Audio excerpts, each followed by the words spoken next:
Ladies and gentlemen, boys and girls of all ages, welcome back, everybody. It is your six covered in the X-Ring. We are here with a special guest tonight, Mr. Eagle Eye Shooting. We are going to do a little bit of after action report of the old Wyoming shoot. Yeah, absolutely. I think it'll be a good way to go over what all we experienced, what equipment we used, and go into detail for this type of match because it is different. So it is different. Let's go ahead and get Kenny in here, who was my partner for this match. Partner in crime. Partner in crime. Welcome to the show, Mr. Eagle Eye. How's Kenny doing tonight? Thanks for having me. I'm doing fabulous. Is getting over a sinus infection. Yeah, I heard a lot of that has to do with probably all the rain and temperature changes and all that from you coming from the deep South Arizona, 150 degrees out and right, 150 degrees to 50 degrees. That was a big change. I'm glad you showed up. I'm glad you guys did well. You did very well. Thank you. I appreciate it. So it's pretty good. It was a lot of fun. So where do we want to start this adventure? All right. So because this was my second event and I've done a lot of these hidden stage matches, maybe I should ask some questions from you two guys based on the experience you had as far as doing PRS style shooting, how you integrated that with your Kestrel, what equipment you use, things like that. So I guess we'll start off with Rick first. Okay. So this was your first blind stage match other than shooting the NRL 22X match. Oh, and Team Safari. And Team Safari, correct. So you did have a little bit more experience than Kenny going into this because you've at least done a little bit of ruck / search and destroy type stages. I will tell you, finding the targets was much easier. Yeah, absolutely. Then I don't know if it's from it was just easier or if it was from doing it a little bit. I think it's both. I think the terrain made it a little easier. Yeah. But I think it's because now you've done it and you've been doing a lot of shooting. They just kind of they pop out more. Yeah. Yeah. No, I would say that was the first thing I noticed was like, oh man, I'm actually seeing some of these targets. Yeah. From the first match it could have been 50 feet in front of me and I wasn't finding it. But yeah, the learning curve on one of these matches, the very first time you do it, it can get under your skin, can get you a little down because you're just not seeing the targets. So I think there was a big advantage to this being your second time. Now, that being said, I know, Kenny, you worked on this. You actually worked on finding targets before we ever shot this match. And how were one of the ways you did that? Well, I had a friend come out and set up some steel plates at like random distances and told me kind of a perimeter, basically from here to here, edge of the road to the concrete blocks. So you got 3 targets out there at unknown distances. And that's after actually running. So getting physically exhausted and going up and actually glassing actually made it pretty difficult. And I believe pretty much prepared me for this kind of match. Do you feel like you prepared enough physically for this match? No. Even with the 3 months or the month prior to even joining this match of me getting, physical endurance and just running, it still wasn't enough. I mean, it's basically a life change you got to do for a few years prior. And, working out your heart zones, like you were talking about, getting that stamina up is definitely a big advantage for this match. Yeah. Rick, do you feel like you trained enough? I know you were doing some running. I was doing some running and some rucking I was using 28 pounds. Okay. And then I'd do 3 miles, but it's completely different. I was getting my butt handed to me. Okay. I don't think any of it was really elevation. Like I don't think so either. We're at what 2,500 feet. I think it was just more being out of shape, not practicing enough, carrying too heavy of a rifle. There's a lot of things I would change if I could basically do it again. Okay. I personally feel like I was trained well enough for this match. Kenny, it was a great partner. It was the first time I'd ever had a chance to shoot with Kenny. And I feel like I was good enough. I never really felt winded the entire match. We were actually able to save quite a few points on some stages by finishing early. One stage we actually finished 16 minutes early. I feel bad for some of the teams that we bumped, but I also had that surviving man that kind of, like you said, Kenny, it was kind of eye-opening experience to make me realize we're not spring chickens anymore. We've got to get out there and train a little bit more, and I know I worked on it. One of the big things I wanted to go over was equipment. What type of sling did you use? Regardless, I used a Blue Force. okay, regardless of a 21-pound rifle, you used a sling. 2-point sling. I did have a lot of people ask me what type of sling I was running, and I know Kenny was looking at one of these as well. Guys, this is the Biathlon Sling. This is what I ran. It's basically attaches over your shoulders. You have a QD on the bottom and a QD on the top. Now, this is not the premier line from Tab Gear. Tab Gear is who you would order it from. That's TABGEAR. There's 3 different models. This is the least expensive of the 3. I didn't need a shooting cuff or anything like that for offhand style shooting. And honestly, you can put this thing on and run with it with your rifle, and it feels like you have no weight. You still have to deal with abrading your back. And so one of the things I did to mitigate that, because I had talked about using a plate carrier with no plates in it, just to keep the scope, the bipod, and a few other sharp edges from basically hitting my spine. And what I used for that, and you guys might have seen this if you watched my video of me doing the match, I was using this Osprey. It's a water carrier, but I had no water bladder in it. One of the unique things about this is you guys see there's a separation right here. And basically there's no basically to it. It's an air mesh, okay? And on this air mesh, it keeps everything off of your back. You see that gap that's right in there? Mm-hmm. So I had my own cushioning system here, which lets your back breathe. You're not sweating all over the place. And the rifle was just on here. I didn't care if this got ripped. I cared less about that. I just wanted the protection against my spine. So by putting this on first, and then by putting the Biathlon Sling on, I could run full sprint, and it felt like I had nothing on there. Yeah, that was a great add-on to have that. I had the Biathlon as well, but I didn't have anything to mitigate my rifle poking me in the back. So I think, well, your setup was perfect for what you had. Yeah. Like I said, I came up with it last minute, but I figured why not? Now, I will tell you a couple of times when I was taking the rifle off, I actually grabbed this when I wasn't intending to. And then what I did was I just jettisoned both. There was plenty of time to be able to put stuff back on. But from the perspective of you guys getting out there and starting and knowing that you're having 1 hour, like your first day that you started, I think you had about an 11 o'clock start time. Yeah, it was 10:40. And you started on field course 2, which I measured it out. The easiest one. It was actually 0.6 miles. So guys, you have 1 hour to cover basically a little over half a mile, which is not that far. Field course 2 is also very flat. The hardest part of that course is the start, because it was just a slow grade uphill, but it was short. The hardest part of that course on field stage 2 is having to rip your shirt. Oh, jeez. If you guys hadn't heard, Rick had to use the restroom and did not have toilet paper on the clock and had to take his brand new Mile High shooting T-shirt, 1 day old, and use it for wipes. And it worked well. Yeah. Which we didn't find, so that was a good thing. Yeah. You went code brown. Well, I put a big X mark for you. I was hoping you'd find it, but you never did. So let's talk about field course 2. The first day, the first stage. We had perfect environment. Okay, you could not shoot off of a bipod on that stage. Couldn't be done. Yeah, most of it was tripod work. There was. Now, did you stand or did you sit and use your tripod on that one? A little bit of both. So you moved around positions. Not on. Oh, you're talking just stage 1. Just stage 1 or field course 2, stage 1. Yeah, no, it was. I had it in the low position, basically. Yeah, that's the what one we from. did. So we had. I don't know if. I mean, we obviously didn't get first place, but what we did is we had Hugo on a tripod, completely extended. Yep. Getting distance, and then I had mine just short and ready to shoot off of, but with binos on it. Gotcha. So I was kind of thinking it would be quicker, but there was portions of it where, and I can't remember exactly on that. Yeah, that one was just basically downhill. There was a couple other ones shooting between the tree things, but we'll get to that, I guess.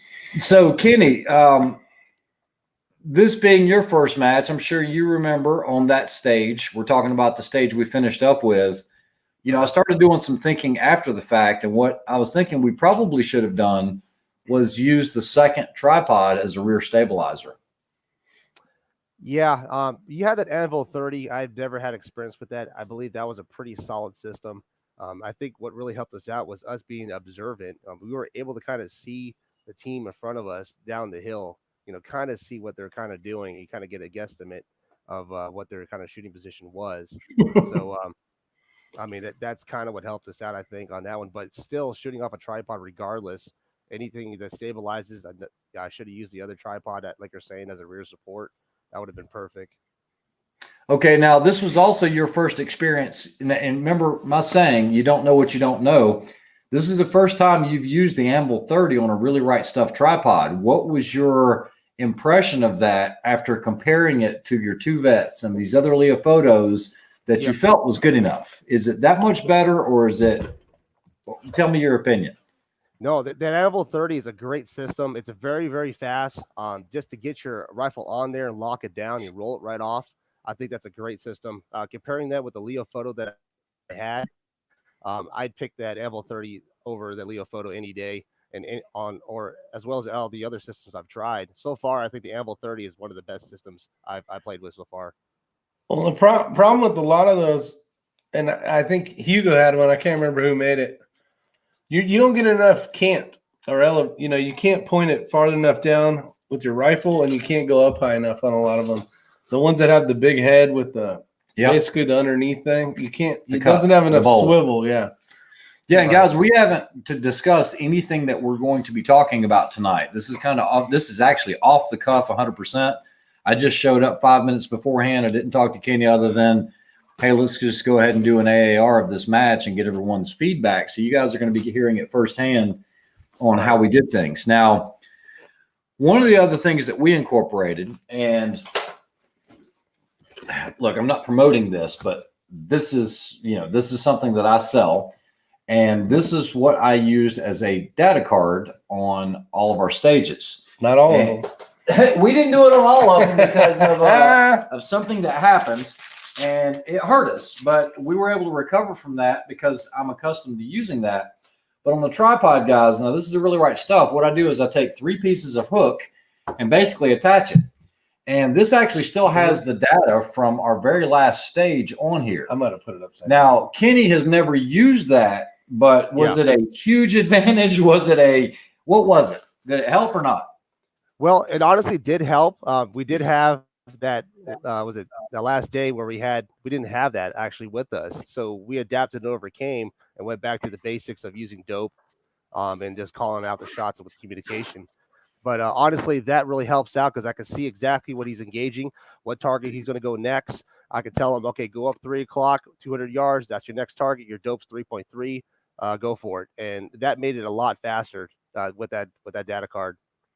Yeah, thanks, Pursuit of Accuracy. I do remember giving you that, but once you get used to using it, like I said, you can use your hand, you can use a notebook, and literally between stages, Kenny will tell you this, I don't like to use dry erase because you're going to erase data when you don't intend on it. So I still used I still use the Statler, which I know some of you guys have complained about because you're saying that it stains the card, but as long as you clean it within a day or so, you shouldn't get much staining. It's if you forget about it, leave it on there for 3 weeks or so. Then it stays. Yeah. So what I did was I basically had some alcohol wipes in my pocket, and between stages while we were doing the transit, you know, while we're talking and running, I'm just wiping the card clean so that we're free. One of the big things that I noticed about this match, and I think Kenny would attest to this, is I really did not use my Kestrel at all. The very first day we got the dope, we actually printed these out at the campsite. Kenny had brought his printer with him. And so what I did was we decided to go every 20 yards. This was all of my data. And then when you open this up, this is all of my data continued for longer distances. Then I had all of Kenny's data here on this one and on this. And guys, it made it so quick rather than me worrying about the SIGs and just trying to get the distance because you're going to have connectivity issues. It just happens. Yeah. Yeah. It's we can happened to talk about Rick. that. It's happened to Kenny. Kenny's quit talking. We had to realize, okay, maybe you have to hit it 2 or 3 times and you'll get the data.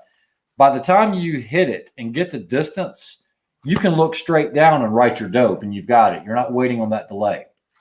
Did you run any maps on here? I did not run any maps on there. And I will tell you this. I should get mine. One of the things that I've done is, through Burris, one of their sister companies is Steiner. I am getting a set of the Steiner laser rangefinder binoculars with the reticle. Nice. And the reason is as good as the Fury is, as good as the SIGs are, I cannot give Kenny a correction if I'm standing on a tripod directly behind him, other than, more left or estimate, give me another 2/10 left or something like that. But you got to remember, guys, in Kenny's case, he was primary. He does not get a second attempt at that target. So now when you change targets, you're changing distances more than likely. Yeah. Unless you had them at the same distance. So that wasn't very norm. Yeah. So, I mean, that's just unique to that match. This is the 10th year of the Burris. They've always ran it that way. And, there are huge advantages to laser range finding binoculars, but there's an advantage to having a reticle for corrections, like a loophole or something like that, like a spotting scope or something with a reticle in it. Yeah. Yeah. I think we really got it together, kind of really paying attention to those steel impacts. I mean, and we're talking about tiny steel. We're looking 5 to 6 inch plates out there, 500 yards. Diamonds. Diamonds. Yeah, diamonds especially. Those are a pain in the ass. Yeah, even Kenny said these were smaller than what he thought. Yeah, they're small. Yeah, so they're really truthfully, there are some steels that are MOA targets. Right, they were. Some out to 700 yards, I believe, at the stage 1.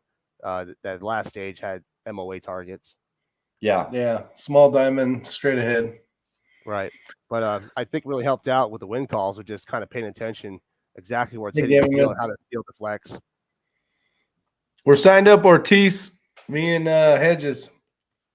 All right. So moving forwards, let's talk about holsters for the assault stages. Kenny? Good. I can leave for this one. Right. You don't have it close by, do you? I don't know, but people probably seen it. So I basically have like a 3-gun or IDPA style holster, which is really fast to get out. That is something you do not want to use for this match. Our original plan was to use the G code. Between the debacle and me going through RVs, I left the RTS wheel, so I had to use what I had, and that one ended up being a complete hindrance.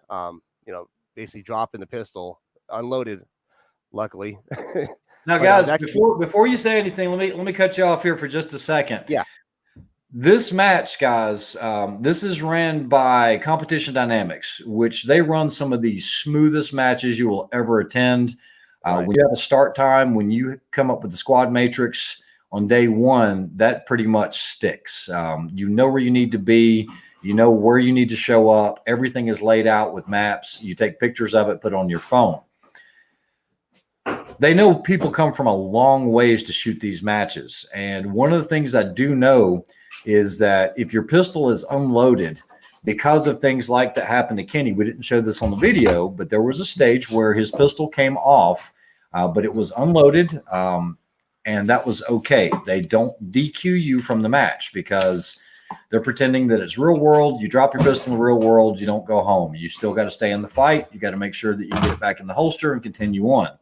Right. This wasn't an exception. They've done this in years past. I've seen it. I think I actually put it on a video one time of that happening. Everything is still safe. Safety is first and foremost.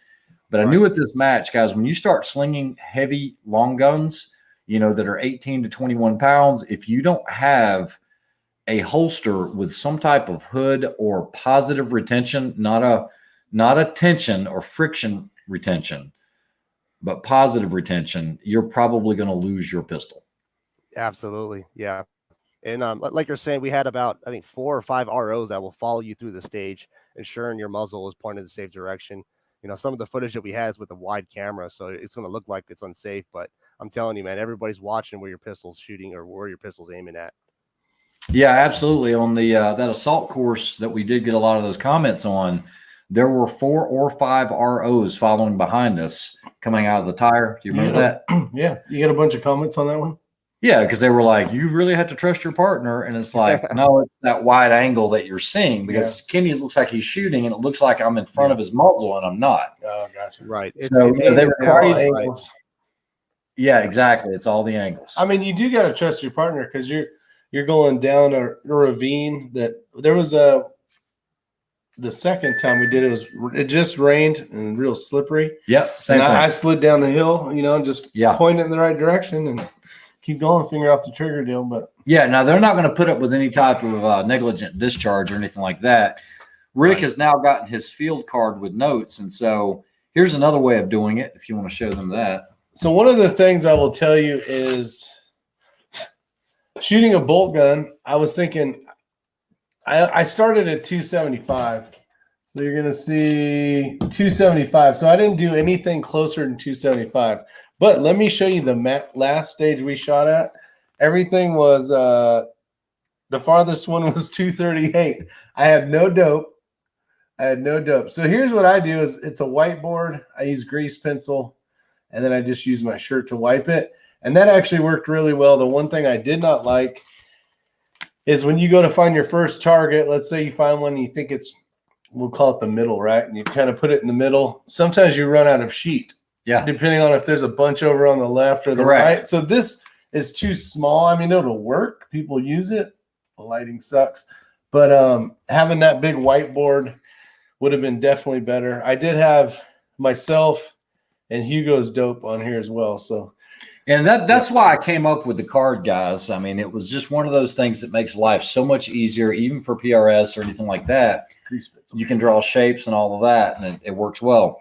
The grease pencil is also a good addition, because if it's pouring down rain, you're not going to be able to use a wet or dry erase or a permanent marker on a piece of plastic. It just isn't going to work. And then I would just use my long shirt, and it would come right off. One of the other things that we did that I don't know if you guys did or not, I'm going to go ahead and show you guys this. We actually have 10-mile-an-hour wind holds on here. Oh, we did that. So we did the 10-mile-an-hour wind holds because the wind is going to be a constant. If it's 5 miles an hour, it's going to be half of what you have at 10. So we did half. So they did 5s and 10 miles an hour, which, if you look at it, should be exactly twice. Right. Well, almost. Yeah. Well, here's kind of something. I don't know if it worked well or not, but you can see these circles, these black circles. That just is to get you to the right distance quicker. So like that's a 600. So if there's an 8 circle, you know that you can just jump over to the 800s. So you guys can see just from listening and looking, there does take some pre-planning for this, because this is something that we had to do because I haven't shot with Kenny before. You hadn't shot with Hugo before. No, he did great, by the way. Hugo did. And you have to make sure that your partner has your dope as well. It's only going to make you more efficient, because if you get lost all of a sudden and you've got a 465-yard target, you're not going to remember all of these numbers. You're just not going to. And you can't pre-make these. No, it's going to change based on your location. So like the day of the 0, temperature. Yeah. I just basically kept punching in numbers. Okay, 150, 200, you know what I mean? And just start writing them down. Yeah, that was the good thing about the 0 day, the 0 range day. You could kind of get all that squared away.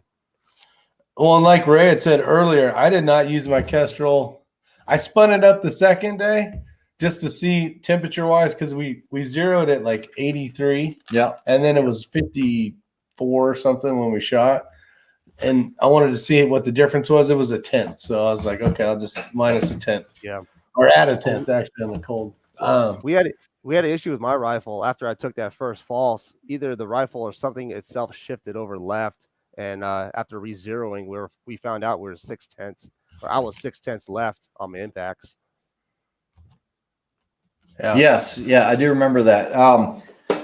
Another thing I did not run was a suppressor. Okay, so this is the Dominus SR, the Thunder Beast, and I originally had it on my rifle. You guys didn't get to hear all of this, but we get out on 0 day. Myself, Rick, and Kenny, and Hugo had not arrived yet. And I get online and I shoot a couple rounds, and the thing's just hammering. And then all of a sudden, it sharts. You shart? It sharts the bed. Yeah. it begins to short stroke. And I was having not just where it was just short stroking, but I was getting double feeds. Everything else was like, man, this thing's been cleaned. It's ran well for years. I don't know what's going on. So I'm thinking, under gas, maybe the gas blocks come loose. I don't know at this point. I mean, we're looking at everything. Myself and Kenny, fortunately, we had the B.O.T.C tools because I had to completely disassemble that gun on the line. And when I say completely disassemble it, we're removing gas blocks, hand guards, scopes, because my Spurs. It was bad. I kept looking over there, and I'm like, yeah, I'm just gonna be quiet. And the bad thing is, I only had about 30 rounds of ciders that I brought extra for the match. That was it. And I know you guys might say, well, it's 30. Well, you got to remember, we're all goofing off the 1,200-yard target and all of this, which that's going to bring up another topic, which we're going to discuss, Kenny, here in just a second. But we were burning rounds at this 1,285-yard target just because we're goofing off and, we're just, we're messing around. We got a rifle zero. You did. Yeah. And that's about when my rifle pooped the bed. Yeah. So it took a while, but what we determined was, and it did solve the problem, I had a Gemtech suppressor bolt that I've been running for years in there, and something has happened with the key inside of it. It's losing gas somewhere because you can shoot it suppressed or unsuppressed. Well, unfortunately, I did not bring a spare kit with me. I always bring one to a match. I just forgot it. It's in the little blue bin that I always carry at every match. But I had a rifle under the seat of the passenger seat of the truck that had a Palmetto State Armory bolt carrier group. And it was full gas, and I ran that the entire match. I took this off because I was like, I already have enough issues. I'm not going to add something else to it. Kenny didn't show up with his suppressor. So what's the point of me shooting suppressed if he's not going to shoot suppressed? That means we're going to have to wear ears. So that's where that ended up. So that's how day one started with sight in. That wasn't even day one. Yeah, that wasn't even day one. That was sight in day. It was a poop storm, but it all worked out, and the rifle ran without a single malfunction. Yeah, PSA saved the day. There you go. Yeah, PSA bolt saved the day. All right, so Kenny, I'm going to get on the topic that might be a little sensitive, but we're going to talk about it anyway. Sure. So Kenny is an awesome partner. I enjoyed shooting every single moment with him. But there were a couple of targets that Kenny missed that were like the size of a door, but they were what, 200 and how far? Yeah, 225. I mean, you could throw a rock at it, right?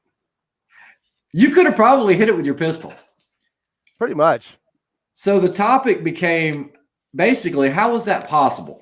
And I asked Kenny, I was like, man, you do a ton of long range shooting, but how much have you actually shot your rifles at 180 to 250 yards? Well, let me ask Kenny a question first. Go Kenny, ahead.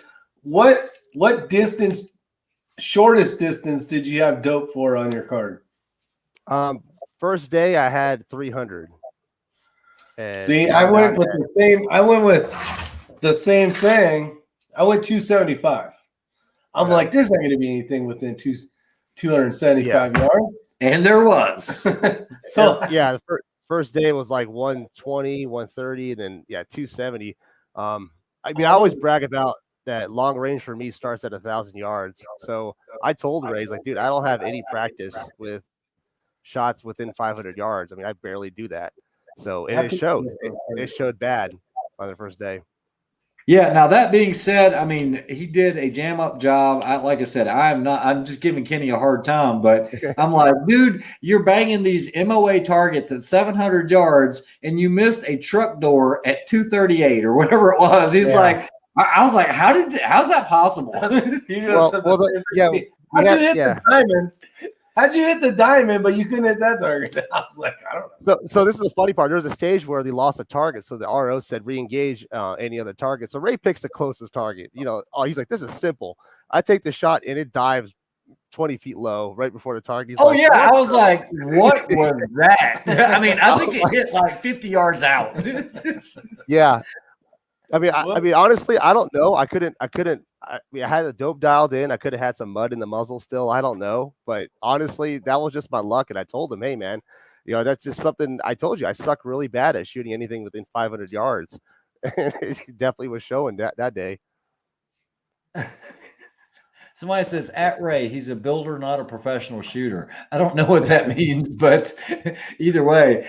Oh, he's talking about you building rifles. No, you know what? I'm not gonna put anything beyond Kenny. When he started shooting that Infinity on the assault courses, I'm not just saying this to beef him up. If he wasn't here, I'd say it anyway.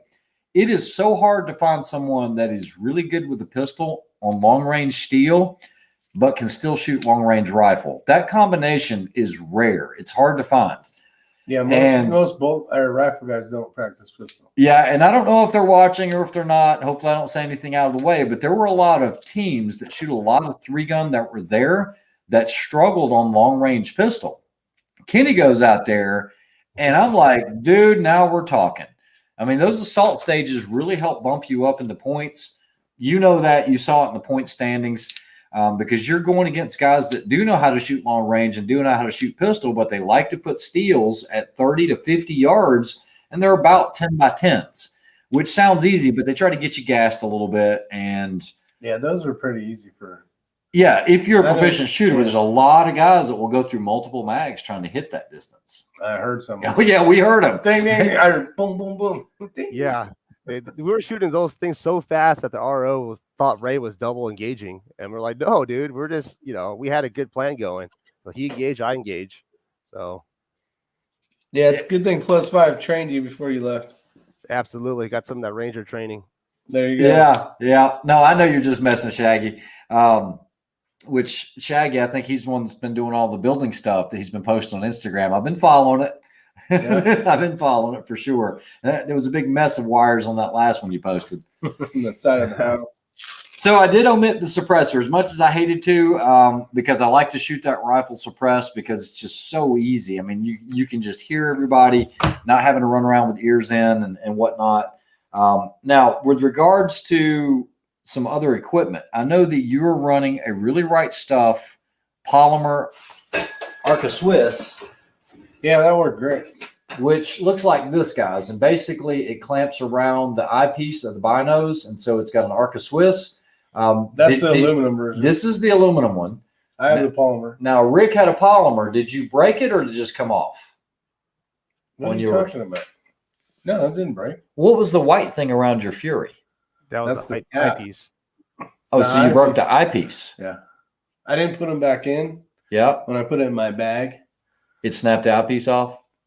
Yeah, part way, but when I started messing with it, yeah, basically so what I did was I just taped it at the right distance. Gotcha. So I could. I misunderstood. I thought you broke this. That's why you had the white tape on there. No. Okay, gotcha. Now I understand. As far as other gear, as far as the Raptor, I actually took it off. On that match, I didn't see anybody else with the Raptor, and I didn't know if it would be an advantage or disadvantage, but I didn't want to rely on electronics to do it. It would make it fast. There's no doubt about it. But I actually took it off. I didn't even sling it. Matter of fact, it's still in the pack here, and Kenny looked at me. He's like, "You're going to take it off?" I said, "Yeah, I'm taking it off." Because if we do, I don't want to finish for people to ever say, "Oh, it's because he's running that Raptor." It's a little different here when you've got a lot of the guys from Benning and a lot of the SF groups, and you show up to a match and there's 25 or 30 of those things running around on everybody's rifles. You'll see them at Snipers Unknown. Yeah, Snipers Unknown. Everybody will have one. They'll have the newest, latest. Not everybody. That's better than this. But even Gamma Mill's on here. He'll tell you, he'll tell you a lot of guys run them because you have a lot of special operations guys that compete in his matches at Snipers Unknown. But I actually took it off for that match. I did the same thing at Vortex when I shot it with Bryson. There's just something inside of me that just... And I didn't even use it at Team Safari. Yeah, that's right, because you used the same rifle. I carried it one day, and I was like, nah. Yeah, but no, it does work well, but I did take it off. I just quell all the talk from the get-go. Yeah. Right. Yeah, because I'd have been saying you cheated. Yeah. Okay. So as far as the belt setup, I just ran a G-code. Now, Kenny's going to be able to talk about this a little bit because he did something that was a little surprising to me. On all the field courses, I just ran 2 mags in here, right here.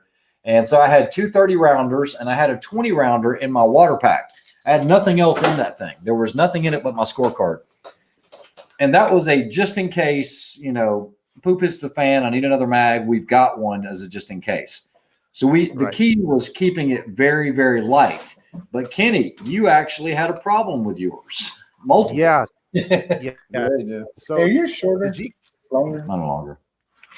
Yeah, the G-code mag that I had, when we went to go and try a different rifle position on the sling, having it aim up or down. When I went to go take off that rifle on the sling, it ripped the G-code screw mount right off of it. So I was down one pistol mag carrier, which, obviously will make time a little slower digging it out of your pocket versus the mag carrier.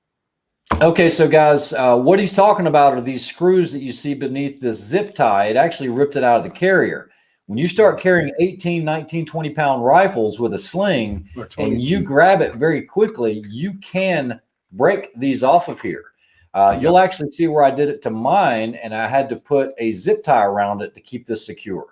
So it is a true test of your gear because, there's a big difference between slinging an 8-pound AR or 9-pound AR and then throw on a 20-pound, bolt gun or a heavy gun, and then you go to take it off. It's going to start ripping gear off if you're not careful. Absolutely. I'll tell you. Let me see yours. The see how long these are for the mags. Yeah. Mm-hmm. Which hand is mine? this one right here. These are too short. When you're running through stuff, I felt like they were not holding it well enough. I actually put them in my like AR mag pouch, just so I knew they were going to make it to the next stage. So these are too short. Yeah, I need to get longer ones. I never really use these that are that short. I've never bought them that short because I've ran into this years ago. Can you support that just a little bit? Yeah. So what you can see is the difference in height. Now these might be HSGIs right here, but the difference in height is quite a bit over these over here. And I don't know what they call them. There's a lot of mag. This would work good for like a Glock 19 mag. I was putting 2011 mags in here, but the maybe more like 3-gunny kind of stuff where that's all you're doing. You're not running through the, you know what I mean? Yeah. They would work really good because you could grab them easier. But when you want to make sure your mags get to the get there, a little short for that. Shaggy Rifleman says, suddenly I lost interest in G-code. I'll stick to nylon pouches. Thanks for the info, Ray. Yeah, and like I said, I'm not dissing G-code. I'm just saying I like them a lot, and I will continue to use it. But things change when you shoot a different type of match like this. That's why you got 3-gun equipment. You got ruck style this and ruck style that. I mean, everything's different. Rifles and guns. And as far as bags, I went with my handy Sandsock gear. It weighs ounces. There's like no weight here. I put a QD swivel on it and I attached it to the QD on the other side of my rifle. I ran with this hanging down, and I always had something that I could go tall, kind of tall, flat, and we also had Kenny's pump pillow because as a team you can carry, basically whatever you need, but you want to keep it light. And this is probably the most versatile bag they make. I liked my system.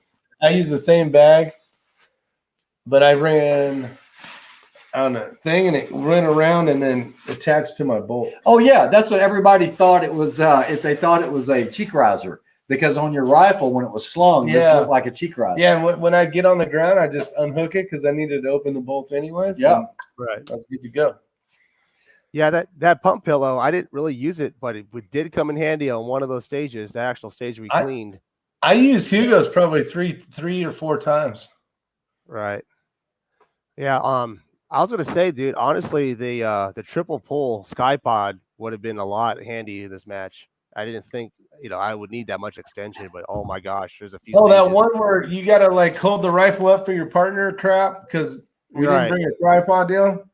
Oh, a triple pull on that one would have been magical. And you could have used the one tripod in the back as a rear support. Right. There were more SkyPods at this match than I've ever seen in my entire life.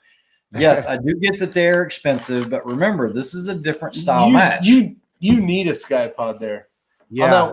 Do you have a SkyPod here? Do you have one? I might have a shorty. Yeah, that's fine. It's on that rifle right there. Okay, I want to grab something because I want to talk about this. Right. There was one stage where you're on top of this like jacked up rock. Yeah. And that was easy. It was like full just on the one side, short on the other, and boom. Yep. Mm-hmm. So it made it Yeah, nice. because I don't think any other bipod would have helped out in that stage, to be honest. Because there's a few times where we needed that double pull. I think almost every time I pulled it, I had it almost maxed out on double. Yeah. You know what I mean? And then I just run a taller bag in the back. Well, another thing too is we're having to engage targets at a kind of a high incline, 4-degree incline, 5-degree incline as well. So you needed that extra height. Yeah, and he's right about that. There's a place and time for it, but this is a lot of money, guys. Okay, it's more than I ever thought I would ever pay for a bipod on a rifle. Now, this is not the double pull. I'm glad I bought it. But I want to talk about some bad things, okay? And I know Sky. Sky is a super great guy. Actually, him and Dorgan won the Burris Optics, which is no surprise. Those are great shooters. Really good shooters. But one of the things I hate about the SkyPod, so before you go out and spend the money, understand its limitations. Mm-hmm. Number one, what are you using it for? Are you using it for a match like this, or are you trying to use it for PRS? If you're going to go PRS, I don't think you need to go double pull.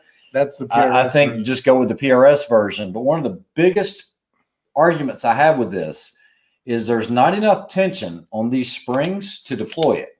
So when you go into a barricade, and let's say you do need this bipod because you've got a prone stage after you come out of the barricade, just the slightest bit of tension here will extend this leg. It doesn't take much at all. You can't pull it out of a rifle bag without the legs extending inadvertently. Yep. And all of a sudden you've got this appendage hanging off of your rifle. The other thing is the tension constantly changes. Sometimes it's perfectly tensioned and then it loosens up. And then the next thing you know, it's swiveled off to the side. Your barrel's up here and it's hanging off to the side here, getting it hung up. It actually happened to me one time last year at our match. Yeah. And Kenny had the same issue. You had the Gen 1 though. This fixes that. No, he still has mine unlocked. Yeah, mine unlocked somehow during one of the stages where I was prone. It unlocked and man, it made everything super difficult to engage. Yeah. So just understand that when you do buy one of these, there are some downsides to them. A lot of sharp points. You guys know that I demilled the corners and made it a lot softer. Well, and this shouldn't even be. And that barricade, I don't know. It's on the wrong damn side. I mean, yeah, who uses that? What, pulling back against the barricade this way? We've talked about it, but it is a very versatile bipod. There's not a better bipod for the kind of shooting we were doing. Yeah. Shaggy, the fishing trip was awesome. Yeah, we caught rainbows up to 21 inches. Some cut bows. Joaquin, yeah. I would have loved to have the triple. I just don't want to pay for a triple. I know. Yeah, there were two stages in particular, Joaquin, and as a matter of fact, on one of the stages, the team in front of us offered Kenny to use it because they're like, "You're going to want it on this stage," and Kenny was like, "No, I think we're going to be good," and we ended up doing something else, and he didn't need to use it. But I mean, everybody's really, really trying to help you out, making sure it's a good experience for you. Yeah, absolutely. Yeah, that was it that assault stage? Yeah, we had to shoot off the. Yes, it had to be an assault stage. All right. Yeah, we had to shoot the top of the hill, 2 targets at 200 yards. Oh, and that's another thing we could talk about too, Ray. Finding those targets. Something I struggled on the scope. Say that again. Finding those targets, like after finding your targets and then getting behind the rifle and seeing down the optic. I mean, I still struggle with that. And I was trying to ask for tips how you could find your targets on your scope faster. Yeah. So Kenny did bring this up. I forgot about this on one of the assault stages. He could visually see the target with his naked eye, but when the shot timer started and he took off running, he set his rifle down, he couldn't find it. Could not find it at all. And of course he knows the basic things, power down, no high power. And my biggest thing is always look at the muzzle and set it in line with the target you're attempting to engage or getting ready to engage. Kenny made the comment, and I appreciated it. He was like, dude, I've never seen anybody engage targets as quick as you have, just throwing the rifle down and boom, you're on it. And then boom, boom, it's over with. He goes, what are you doing? And I was like, paying attention to the muzzle, making sure I don't look at the ground. I look at the target because I can see that muzzle through my peripheral. So when I drop it down, I know it's going to be right there in the vicinity. And so I don't spend a lot of time hunting and pecking for it. And he was like, well, I didn't waste that much time. And I said, well, let's go back and look. And I think it was about 13 seconds, right? 13 seconds. Yep. Yeah. So that adds up, guys. Pay attention to the direction your muzzle is, because that's going to get you pretty close. You know, I know a lot of guys will use red dots on their scopes mounted, you know, at a 45 or something to help them get on that target a little faster. I don't think that's necessary. I think a couple hours of training, which we did that with you in the very beginning. Yeah, you just use a 10 and then an 8-second timer. Yeah, and just basically look at the target, put the muzzle down, and it was amazing how fast you were able to drop time within 30 minutes or less. No, for sure. Yeah. Yeah. I remember we did that on that fence and by your shed barn thing. Right in the beginning when we were starting to learn PRS. Okay, so Jackson said, okay, I'd been going back and forth a few times with y'all. I'd asked a question and never received an answer. Jackson, go ahead and type it up now. Now's a good time. We can definitely answer it, or at least you got our attention, my man. Yeah, I got it right here on the app. Let me go back to see who answered you. Oh, he probably had asked you on yours. Okay, so there's another good mention right here. It said use your index finger. How do you go up? It says pulverizer. It says pointing with your finger while holding the grip helps too. And he's absolutely right. A lot of shotgunners will do it. I do this for 3-gun for my shotgun is I don't grip it like this. I actually hold it on the side because you're naturally going to point where that finger is going. Same thing on pistol. Your thumbs, you're going to be able to point with your thumbs. Having those thumbs out there is going to help you naturally point towards the target. It says, nope, rebarrel and fit a barrel on a Tika action. Yeah, you need to check your spam folder. So this is something that Google likes to do for some reason with my email. I'll go in your spam folder, but we did answer you back. And I do know when you actually read my emails because it says it right here. So now we got you. We got you on that. We sent an invoice out there for your T3. So check your spam folder. Did you see Shaggy Rifleman's comment? Scroll up just a little bit. He said, are you lonely? Online dating not working? On your third divorce? Use Practice Score to find the perfect match in your area. Beautiful. Beautiful. That is pretty good. Dick Hedges wants to know, nice, how does it compare with the Foundation? Dude, honestly, it's a nice stock. He's talking about that Wyoming. The Foundation has its beauty as well. There's different things that this chassis would do versus the Foundation. I say they're about equal. Gotcha. Yeah, I can't wait to try that chassis out. So yeah. I don't know what I'm going to put it on yet. In other news, Brigard did send me the steel barreled action for the B.O.T.C rimfire. So I'm going to drop that into a chassis, see how that does. That spurred a lot of. Shoot that match? I don't know. I don't know if I'll shoot that or the Voodoo. If it shoots well, I'll shoot it in the match, in the finale. I'm not scared. It's a rifle. It's a rifle, right? Oh, he needs one MOA.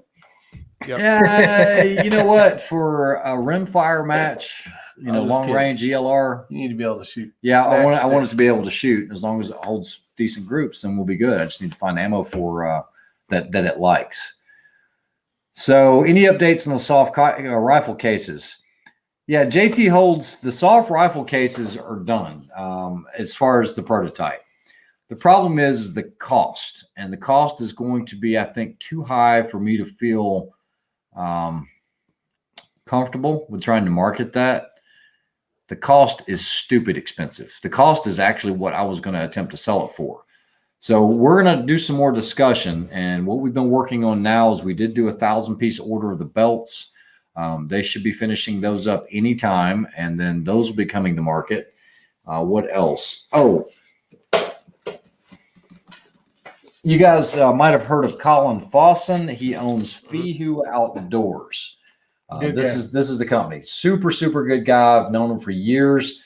And he does soft goods as well, as far as like your tripod sleeves, things like that. Does really good work. Well, ironically, he had this mat pouch or matchbook pouch. It is made in the USA. He makes all of these by hand, but guess what? This actually fits in the Bad MF. So I'm going to be collaborating with him. I'm not even going to take his logo off because it'll help his company as well. But I've already put in an order for these, so you'll be able to buy them directly online from us. You know what, guys? I mean, he's a good friend, or you can buy them from him. It's FU Outdoors. We're It's not for your going to match book. It's basically for your match book. And a lot of these PRS matches, you want to Fit have right in there. a match book. This is clear. You can write on it. I'm not saying it's waterproof. It'll just make the outside water resistant.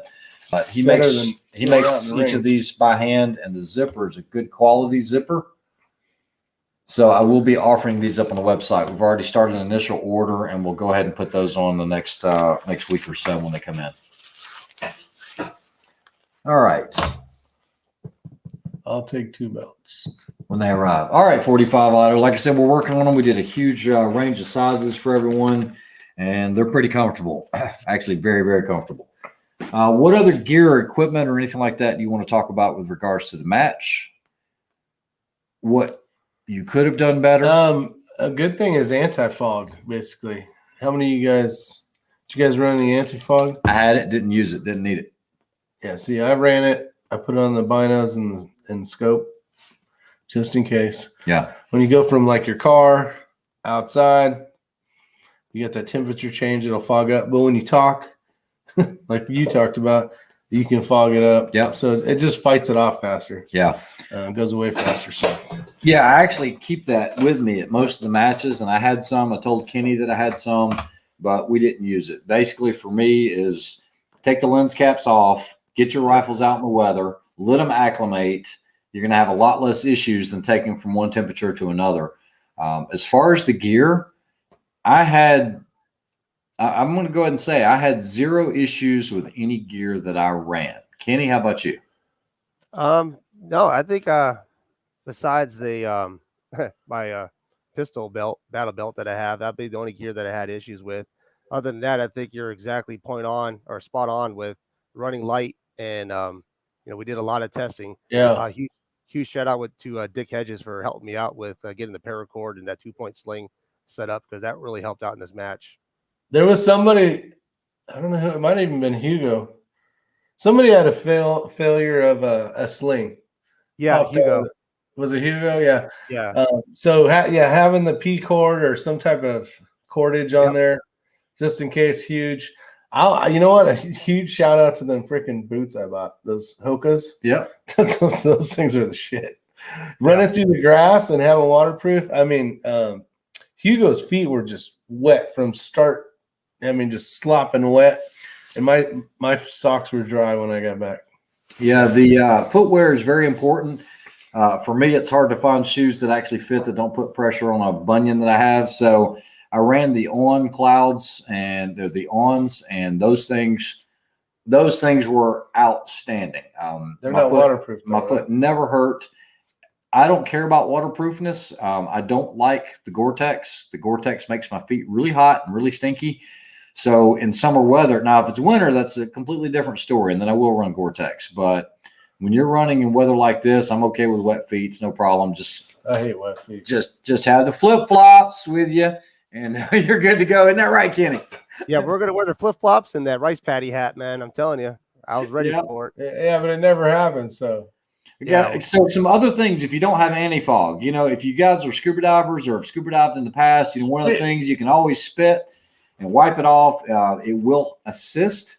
I've heard of things like shaving cream and whatnot, but I don't know if I would use that without knowing more information, because you could remove coatings and things like that on there. So I don't know, but the best thing to do is try not to wipe mud off unless you just had to. I know Kenny had a stage where he was using his rifle as a shovel in the mud, and he had to just kind of get the mud out. So the RO looked at my rifle, and he could see one side of the muzzle was just caked full of mud. I looked at him. I was like, I'm taking a clearing shot. So he okayed it. He was all right with it. But yeah, that's basically what ended up happening. I mean, I had mud on my kilo. I had mud on the turrets where I couldn't even see the numbers on the turret. Couldn't even dial up the turrets. That's how bad it was. Couldn't even see the numbers. It was just a clump of mud. Yeah. There's mud on the front ocular. I mean, I was looking through I'm And glad I'm I looking shot at. better that day.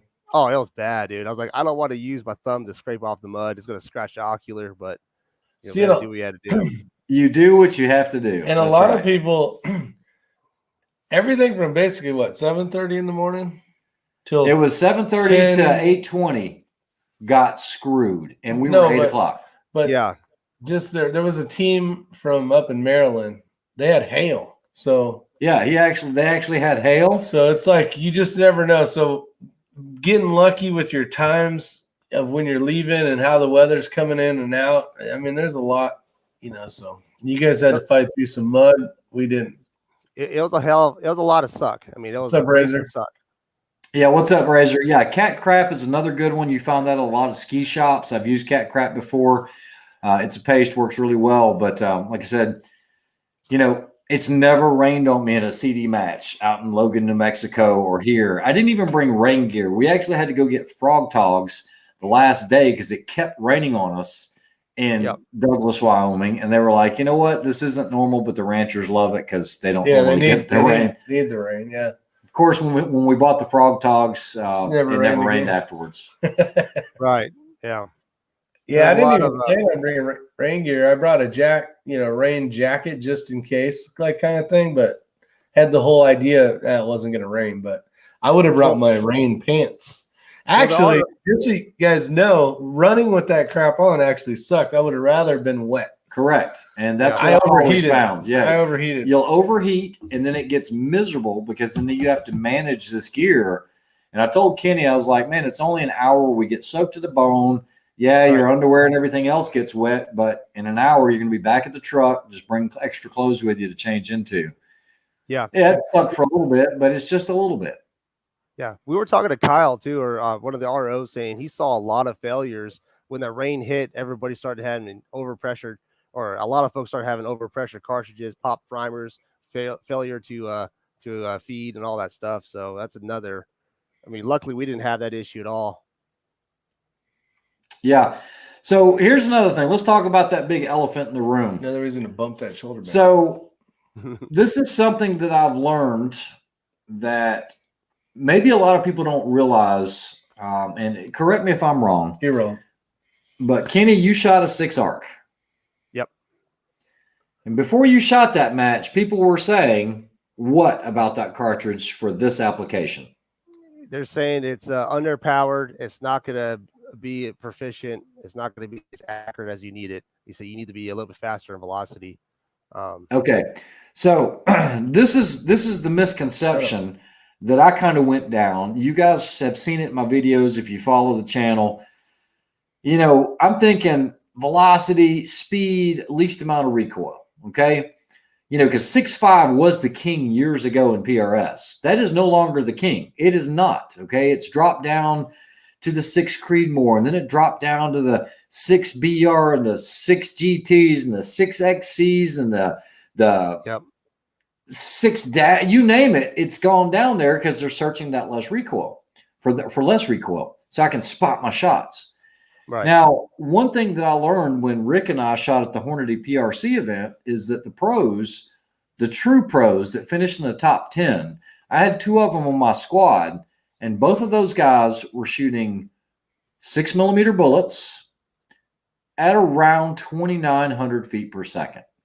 Right. They weren't shooting screamers at 4,000 feet per second. There is a limitation. But they weren't shooting that 3,000 feet per second range. As a matter of fact, I learned this. I discussed it on the chat because I was shooting 6 Creed at the time, and I was like, we were discussing wind calls or wind holds on these targets. And the guy was like, yeah, we don't run that fast. They run the drift. They know it's going to move with the wind. And so, I was looking for that pursuit of, I want to run this 115 at 3,000 feet per second, but you don't have to. And Kenny was a perfect example of this. I mean, he cleaned a stage, and it wasn't one of these 200, 300-yard stages. It was all the way out to like 690 on some of these targets were 1 MOA. He cleaned the course, but he's shooting a 6-arc. And I'm not trying to press the 6-arc, but what I'm trying to get away from is thinking that you need velocity at 3,000 plus feet per second to do this stuff, and you don't. It's knowing your cartridge, knowing your wind drift, and then knowing your velocity. And then, You were shooting a 105, correct? Yeah, 105. And that's what really worked out for us. We ended up finding out that our wind drift was exactly in half from your 223. Correct. That makes it nice. Yeah. Now that being said, after this match, I mean, Kenny knocked it out of the park. He really did. We were able to get our wind calls spot on because it was exactly half. It made it easy. If I had to hold 1.4, I knew it was 7/10. There was no guessing 2/3 or anything like that, which we've had to do before with other shooters that I've been paired with. So it worked out really well on the table. Kenny built me a 6-arc, and I love the rifle, but what I didn't like about it was the contour came in wrong, and I'm just one of those guys. I know what I want. I know what I like. And Kenny and I talked about it, and I ended up going with something else. I thought you just got one. No. You went 6 Creed. Yeah, we went 6 Creed on that one. That's right. Sorry. Which that's going to be more of a PRS gun. I don't even know which direction I'm going to go with it, but either way, he did a great job with it, but it's the contour that I was looking for. Yeah, we're going to turn into an AR barrel. So that's what we plan on doing. Yeah, so Kenny is working on a 6-arc AR barrel that he's going to use his magic with because the factory offerings are just not proving out too well. Yeah, none of them are shooting great. I'm getting a lot of heat on that video, but I have 27 barrels that I've tested, and they're not putting out the groups that we're looking for. So I always tell folks, okay, your rifle shoots 1/2 inch. One, show me a video of proof of that. I have yet to see that. And two, if you are getting that, you're only getting 2,500 feet a second, which makes that cartridge in an AR not any better than a 77 grain OTM 223. Correct. What we're hoping for is if we shoot this again next year is maybe we'll have that 6-arc gas gun dialed in. If he uses his reamer and everything else, then we shoot the exact same cartridge. Yeah, well, it doesn't make a sense that if people are disagreeing or anyways with that because you're running the same bullet at a 105 basically, just in a different cartridge with the same damn speed. There's nothing you can argue. Oh, that's not going to work, kind of deal. Yeah, plus you got burning the barrel out. I mean, I've seen people get groups with the 6-arc and AR, but you're at 2,580 feet a second, which is slower than some of the 6.5 Grendel variants. And it's like, why go 6-arc when you go 6.5? So yeah, Gamma Mill, dpgunworks.com. Yeah, dpgunworks.com, but he also has the YouTube channel. It's Eagle Eye Precision. If you don't know this, Kenny, Gamma Mill runs the Snipers Unknown. Awesome. And so that's going to be in October. Like I said, I'm hoping to shoot it. I haven't signed up for it yet. You already signed up? Yeah. Dang. You're already a step ahead of me. But yeah, there's the link right there. Shaggy's on the he's quick on the draw. But yeah, he builds some really nice custom rifles. He's built a couple for myself as well as Rick and quite a few other people on the channel that are watching. But Matt P. Yeah, Matt P's built a couple rifles for him. But of course, he don't shoot. So. Heck of a gunsmith, a heck of a builder. I appreciate it, guys. Thank you. Matt P, when you watch this tomorrow, gotcha. Yeah. So yeah, that's right. Matt P always catches up whenever the next day. So the day after.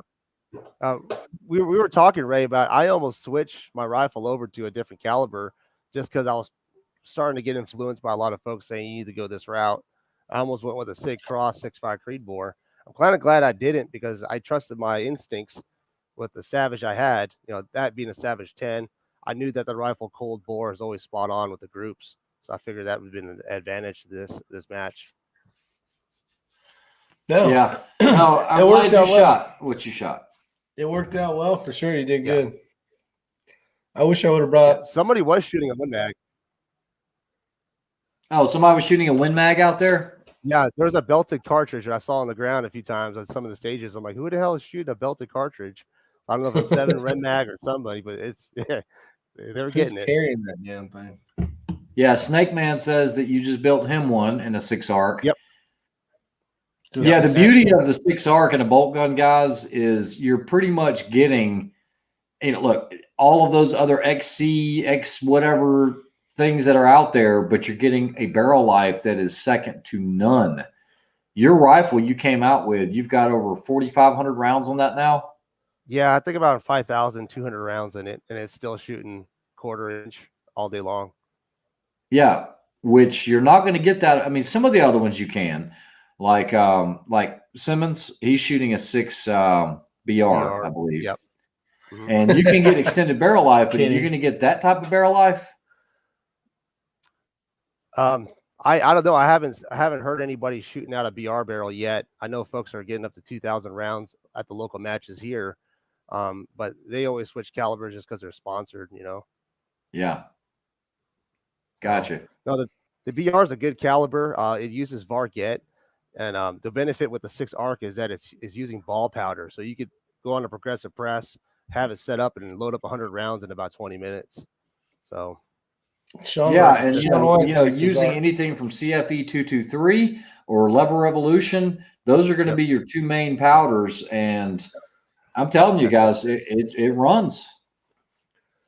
Yeah, I was surprised. It held up. With the dope I pulled off over here, it was exactly the same out there. Temperature sensitive. We went from 85 degrees to 50 degrees the next day. And yeah, I mean, I did drop a little bit of velocity. I couldn't really tell if it's something to do with me taking a fall or the fact that I did lose velocity, but I still managed to hold on target. So, yeah, even Dick Hedges says you built him an amazing 300 win. Yeah, yeah, that thing's a laser. I've seen the groups on that.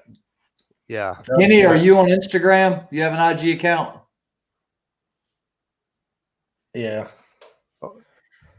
Hey, Kenny, do you have an IG account? Yeah, it's DP Gunworks. So acronym for Desert Precision. So it's Delta Papa Gunworks, and I'm on the Instagram as well. You'll see all the rifle builds. There's a lot of things I don't really show on my YouTube channel just because I try to keep mine more fluent towards reloading and stuff. But yeah, definitely check it out. Yeah, so there's some good feedback here. Joe M says, I'm curious about the 6 arc, but none of the top PRS guys are running it. It's all BR, BRA, or Dasher. And then KJ here says running, and this is the same KJ we know, right? Yeah. Yeah, running my dad. Congrats at the match. Guys, KJ finished, they finished 12th at the match. Yeah. Just ahead of us. I looked at the points that were posted today, and our first day, that's the one that killed us. We pretty much bombed that first day in the rain. Right. And had we not hell, done we that, even beat you that day. Yeah, you did. You did. It was horrible for us. But anyway, KJ is saying that you guys just read it. He was running the A-tips, and he needs to be in that 2,900. Now, I know, Kenny, you said you can push that 3,000 feet per second envelope. Yeah, at the 0 day, that 105 was just hovering under the 3,000. It was like 2,980. So I could go up half a grain and get right over to 3,000 feet a second. It's a very capable cartridge. Honestly, the 6 arc is starting to take off. You got Curtis Actions coming out with bolt heads that way. I've actually talked to Falcor today, and they're coming out with the bolt head supposedly. And then you got the Zermac arms, which I use for building rifles.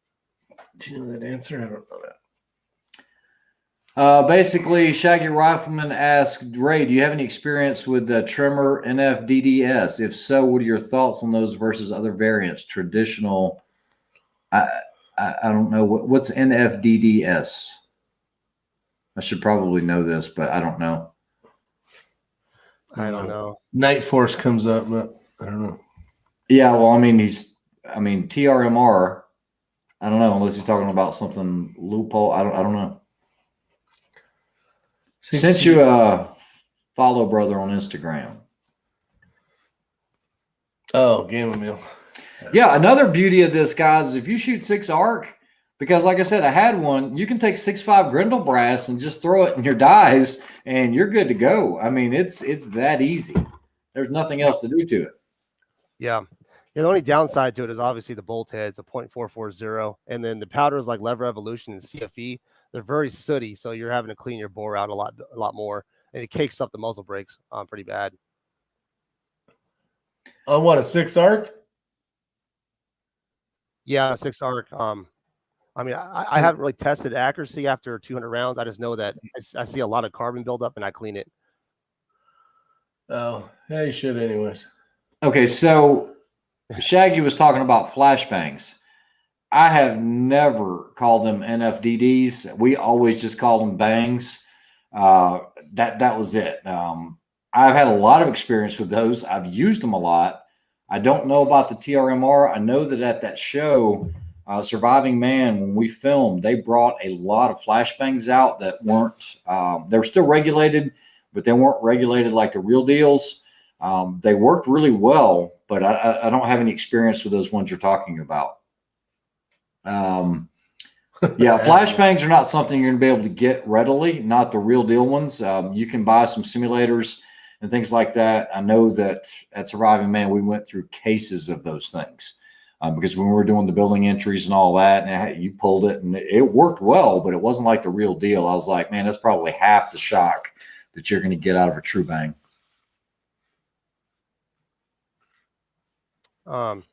Actually, I could kind of talk about Dick Hedges that telling me there's not many people winning matches with the 6 GT. So I could tell you experience from out here. There's a lot of folks running the 6 GT, and yeah, you're right. They're not winning the matches with it. What's happening is it heats up the barrel, and they're having a velocity increase and point of impact increase as well. The last match I went to, a guy kept popping his primers just because this is the first time reloading the brass. It's just for some reason that cartridge, the primer pockets don't hold up. Well, and you're almost at ignition temperature just living in Arizona anyway, so. Yeah. The thing about the 6 GT, the 6 dashers, the GTs, all of those, you have to run them hot. For some reason, that's where the accuracy nodes are at. So these guys are running near max pressure. So. Yeah. Well, I'm going to second what you had put up there about the Douglas barrels, because I've run a lot of Douglas barrels in the past. We talked about this at the match. But then I got on board with Bartlett and just started using a ton of Bartlett and Proof. But Douglas makes a really, really good barrel. I have zero experience with Excalibur. What I've read and my research has shown me those can be hit or miss.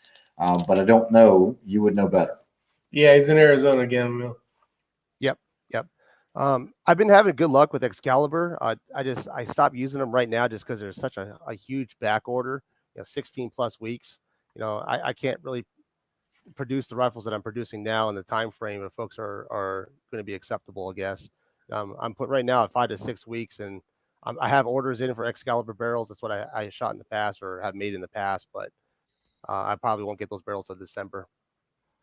Yeah, this is a good comment by Sean White. And Sean, this is exactly what we're talking about. So when the 6-ARC first came on the scene, my relationship with the guys at Hornady, they sent me a couple cases of 6-ARC ammunition, and we were able to get a hold of some of the first 6-ARC gas guns out there.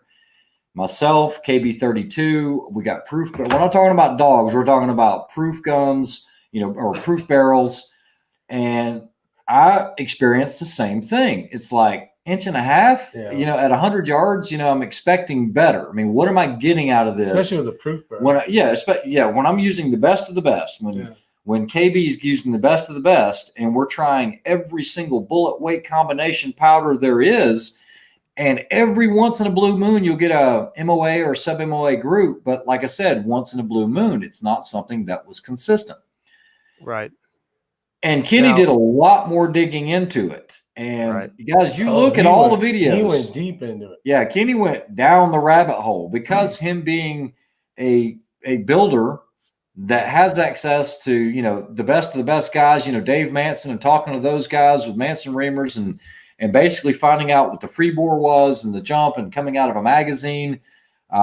Kenny thinks he's solved it, but I'm not going to give away anything, but he's going to play around with it and see what we can do. But I want to sub MOA 6-ARC. Yep. That free bore is definitely the issue. So everybody else wants one of those too. They just don't have one. Yeah, well, that's the guy if he gets it solved, which So talking to Dave Manson. Now the free bore is based off the tip of the chamber. So whatever your chamber cuts to the lands, and their SAMI spec is 60 thousandths. Well, what folks don't know is that their advertised trim length, for instance, you trim the brass down to 1.450. If you actually look at your cartridge with the bore cam, you have roughly another 40 to 50 thousandths more that you could actually let that brass grow. So that's 40 to 50 thousandths on top of the free bore. Now, if you add a 60 thousandths free bore plus the 40 to 50 thousandths, you're right at 100 thousandths of free bore. So your bullet is jumping, or the 105 bullets are jumping that much.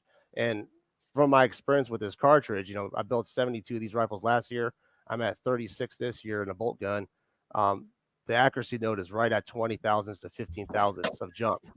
So what I end up doing is I have a custom reamer that I could set the freeboard to, and I'm playing around with that right now. The caveat to it is that I can't shoot factory ammunition 105s because they'll be hitting the lands.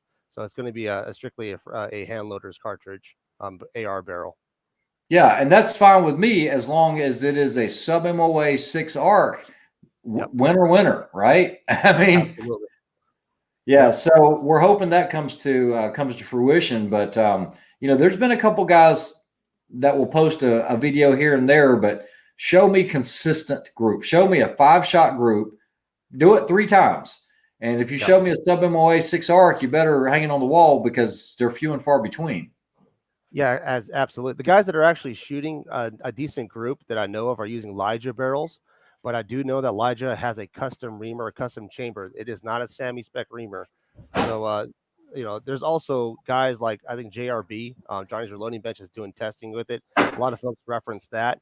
However, if you look at what he's doing, he's using powders like Varget, Ramshot Tack, powders that are only producing velocities of just under 2,600 feet a second.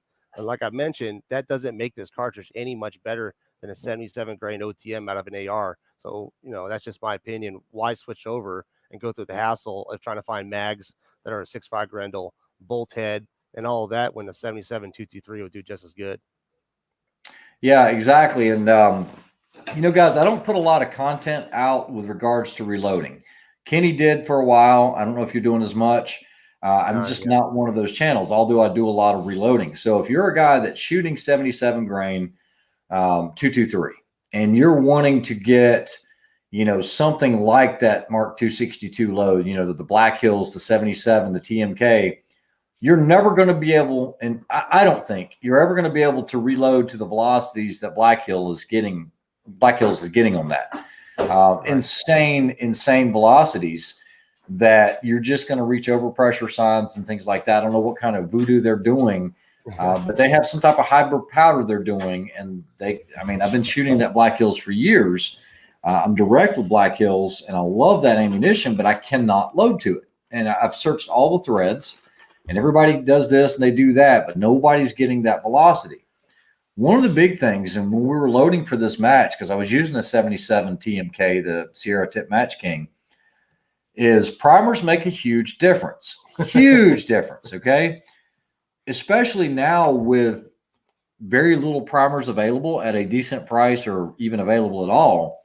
Just the difference between going from a CCI small rifle or just some small rifle and going to a harder cut like the CCI, the 41s, that's huge. I mean, you can push that cartridge even further. I'm not giving out any numbers or anything like that, but it's the combination of everything, but that makes a huge difference. I mean, we were pushing. Do you remember what my velocity was out there in Wyoming with it? Yeah, you're like 2690. Yeah, 2690. It's around 27. Yeah, it was 2,700, which I'm still 100 feet per second shy of the Black Hills. I mean, because you'll usually get 2,800. I was shooting a 28 or a 20-inch proof barrel on that. But that's a potent little cartridge. I've been able to hit targets out to about 1,300. I did one with a mile shot with it. I think it was on the 7th shot, but who can afford that stuff? It's crazy. Yeah, it's nuts. No, your handlers did very well out there. I mean, we got that thing. It was dead on. I think one day you only went through 20 rounds. So out of 16 total targets, I went through 20. And as secondary, it's very important, guys. And I did want to touch on this. I'm glad you brought this up, Kenny. Mm-hmm. Guys, the secondary target, the secondary shooter, the guy that's shooting the gas gun, it is so important for him to get the win call for the primary. That is his job. His job is not just to hit the targets. My job at this match was to give Kenny an exact win call on that target at that distance. And, we posted some of that on the video that I'd released. But when I called, 6/10 right, and then I saw all of a sudden it got calm, and I was like, no, Kenny, hold right edge, because then that was going to be too much. That is my sole purpose. Even if you have to take extra shots on a target that you had already engaged and you're not going to get additional points on, you need to make sure that that win call is correct for that distance. There were Absolutely, a few targets that I didn't go for the short one. I wanted to know the win call at the longer one. Yeah. Okay. Because that's your job to do that for Right. him for the entire match. I think, and Kenny, correct me if I'm wrong, I think I only dropped 1 point as the gas gunner, which that's fine because I think for the whole match, you're shooting 16 per day available, 3 field courses. So that'd be 24 or to be 48 total targets. I think I had a 47, but that's pretty much expected of the secondary is to hit your targets and get the win call for the primary. Yeah, because you only need to find 4. I was watching Jose and his partner. I can't remember his partner. Valera, the ones that came in like third. Yeah. And we were coming back up because we had just finished. Yep. So I kind of went over there and was watching him.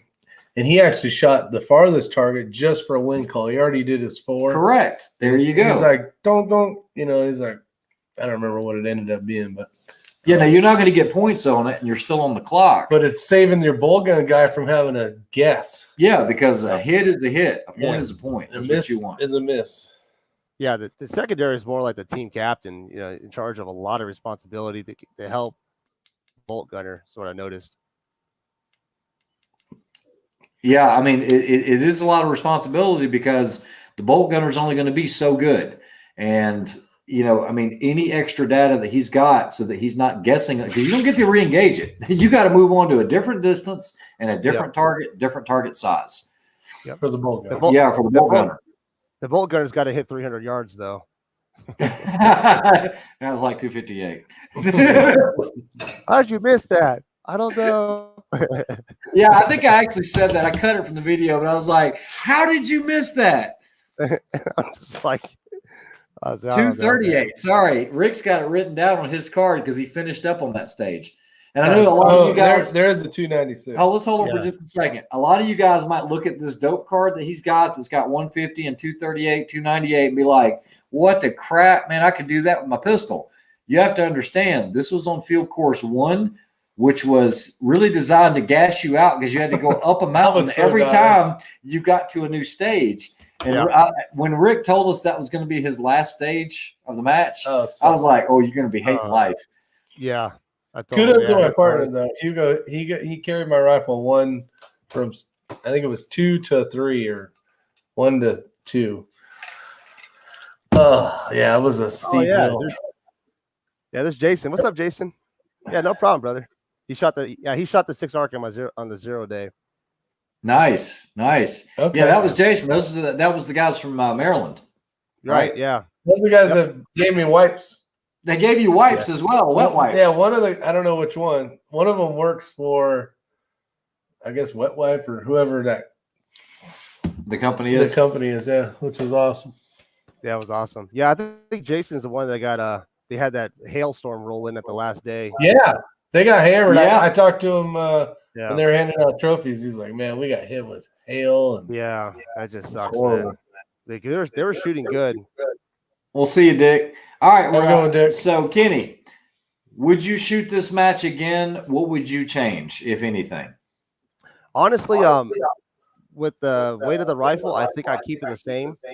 Maybe try the Biathlon with the pack in the back, but just more physical training. I got to get my stamina up.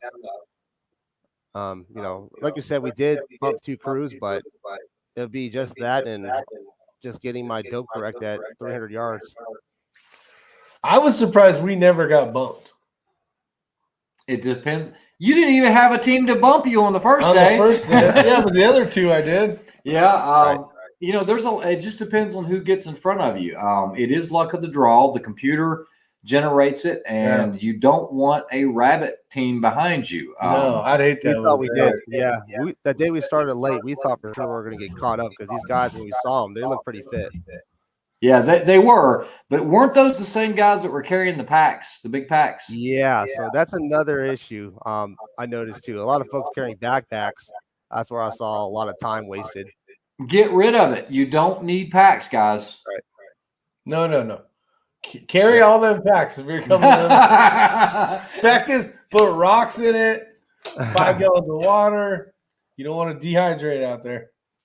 They say they're getting echo from Kenny. Yeah, it's your speaker. Yeah, I don't know, maybe.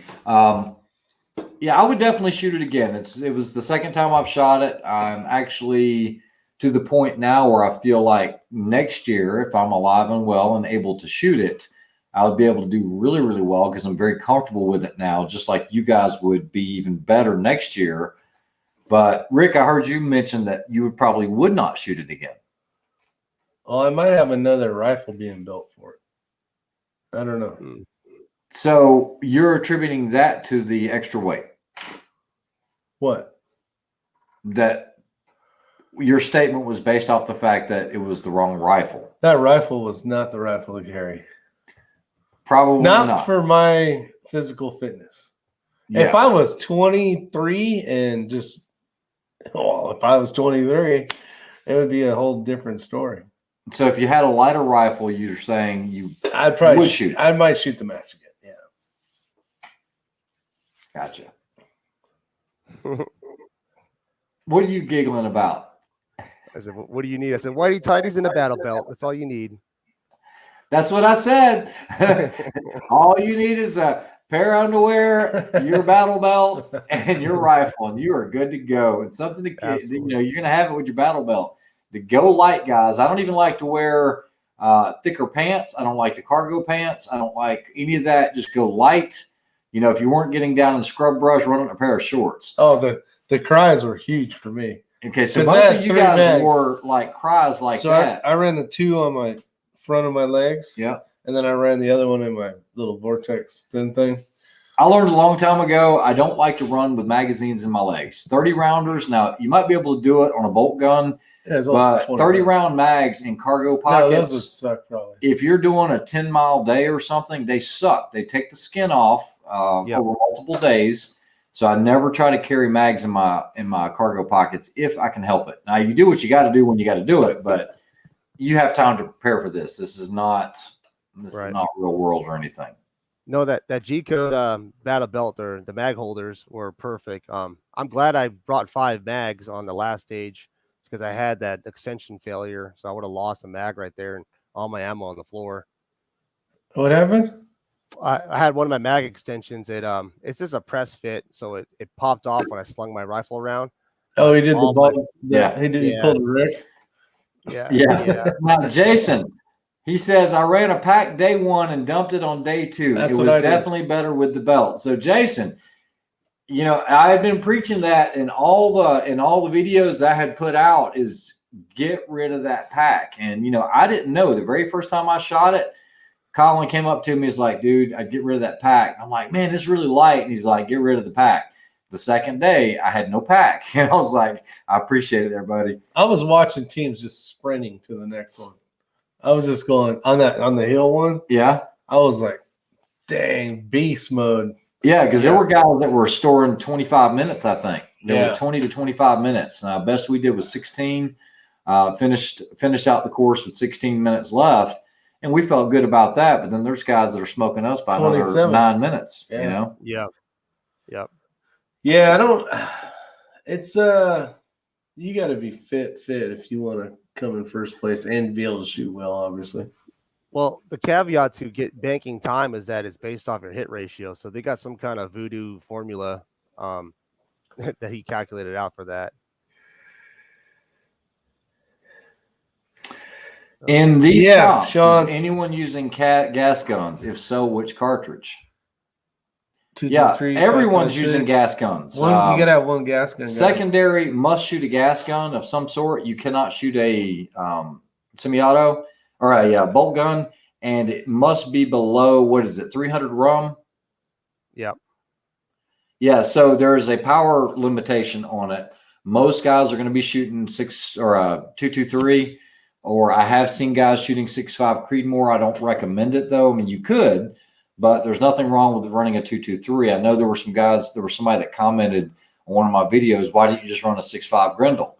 And it's like, because you really don't need to. I mean, 223 is cheap, it's easy to reload, and you'll be able to get your hits. It's just before. And you got follow-up shots anyways. And I'll tell you this, guys, depending on what load you're running, typically if the guy was shooting like a 6.5 Creedmoor, it was going to be about 2/3 of the dope call, whereas this was half. So as long as you can figure out what it's going to be, then you're good to go for your bolt gunner. Yeah, there's a lot of 6.5, or I saw a lot of AR-10s there, so I can only speculate there were 6.5 Creedmoors. Yeah, Jason said I ran a 6.5 Grendel.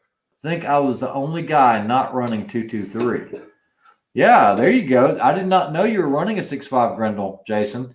Honestly, I didn't see how you guys did in it, and we didn't get any feedback from you. How did you do as a gas gunner? I know it was your first event running this, and you guys came from a long ways to do it. If you had it to do over again, would you still run the 6.5 or would you go 223? Shooting 6.5 out of a gas gun out here is a crime. That stuff is hard to find here. Yeah, it's funny because I almost took a video of the trip back. Kenny had stopped by a gun store in Casper, and they had gotten cases of 6.5 ELD match-in. I went to that store, and it's the first store I've ever been to that carries Mystery Ranch and all the good stuff right there on the rack. And all the ammo had already sold the next day. It was gone. Yeah, I remember Kenny saying, "Oh, well, there's a ton of it." Yeah, there's a ton of 223 on the shelf that nozzler competition, but literally on checking out, the guy had a pallet and was walking back there. You saw me kind of his eyeballing it, and he stopped and said, "Hey, what do you need?" And I was able to see everything, and I saw at least 3 cases, 1,000-round cases of that 6.5 ELD, and Nice. that was gone, I guess, the next day or something. Yeah, luckily I had spent all my money already at my high shooting. Yeah, Foco said he saw some 6.5 there. I was just wanting to have some because I have some 6.5s, and if I didn't want to reload, I like to have factory ammunition on hand, and I don't have any at the moment. But I'm not shooting 6.5 Creedmoor much anymore. I'm shooting pretty much 6 Creed, and I think I'm going to go down that dasher hole here. What are you going to shoot for the snipers unknown? Probably the accuracy and I don't know. I might shoot bolt gun. I might shoot the AI, the ATX. If it's ready by then, it should be. And it'll either be Dasher or Creed. I'm going to shoot the 6.5. Me and Dick Hedges are going to shoot the same gun. Okay, so Jason says 21 out of 37, 21 and 37. Pretty well, but that last stage killed us. If I'd run it again, better impact on steel, better BC, and no real extra weight, I felt competitive with it. I was running 123 at 26.65. See, there we go. See, 123 doing 26.65. What's the point of doing an arc when you're only 2,500 with a 105? Yeah, I think that's his Grendel. Yeah, so 123. Yeah. I think it'd be cool if we could do it because then our dope's pretty much going to be close. It's not going to be spot on because I'm going to be lower on velocity, depending on what length barrel, but it'll be pretty darn close. I mean, if anything, we're off a 10th or 2, and that's it. Yeah, right.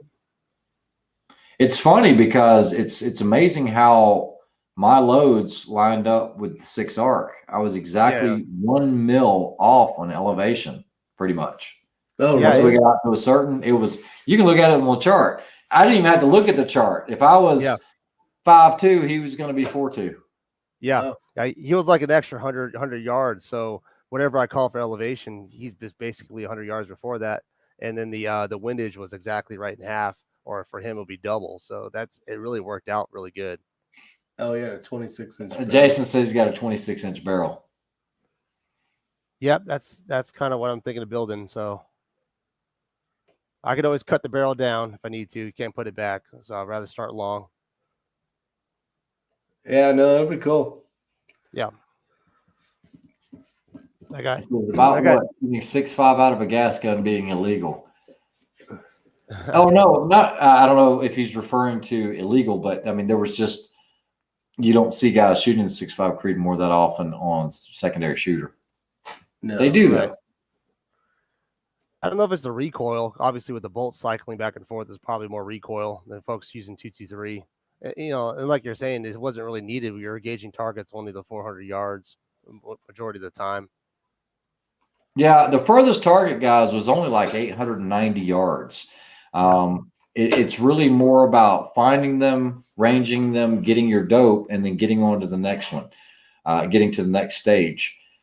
So now that being said, I don't think anybody cleaned anything. There were some of the top teams that did really well and shot in the 40s out of 48, but it was hard enough to where nobody was just cleaning these things. Right. It was a They were small targets. Oiled. Yeah. Yeah, some pretty small targets. Macav's going to be shooting that.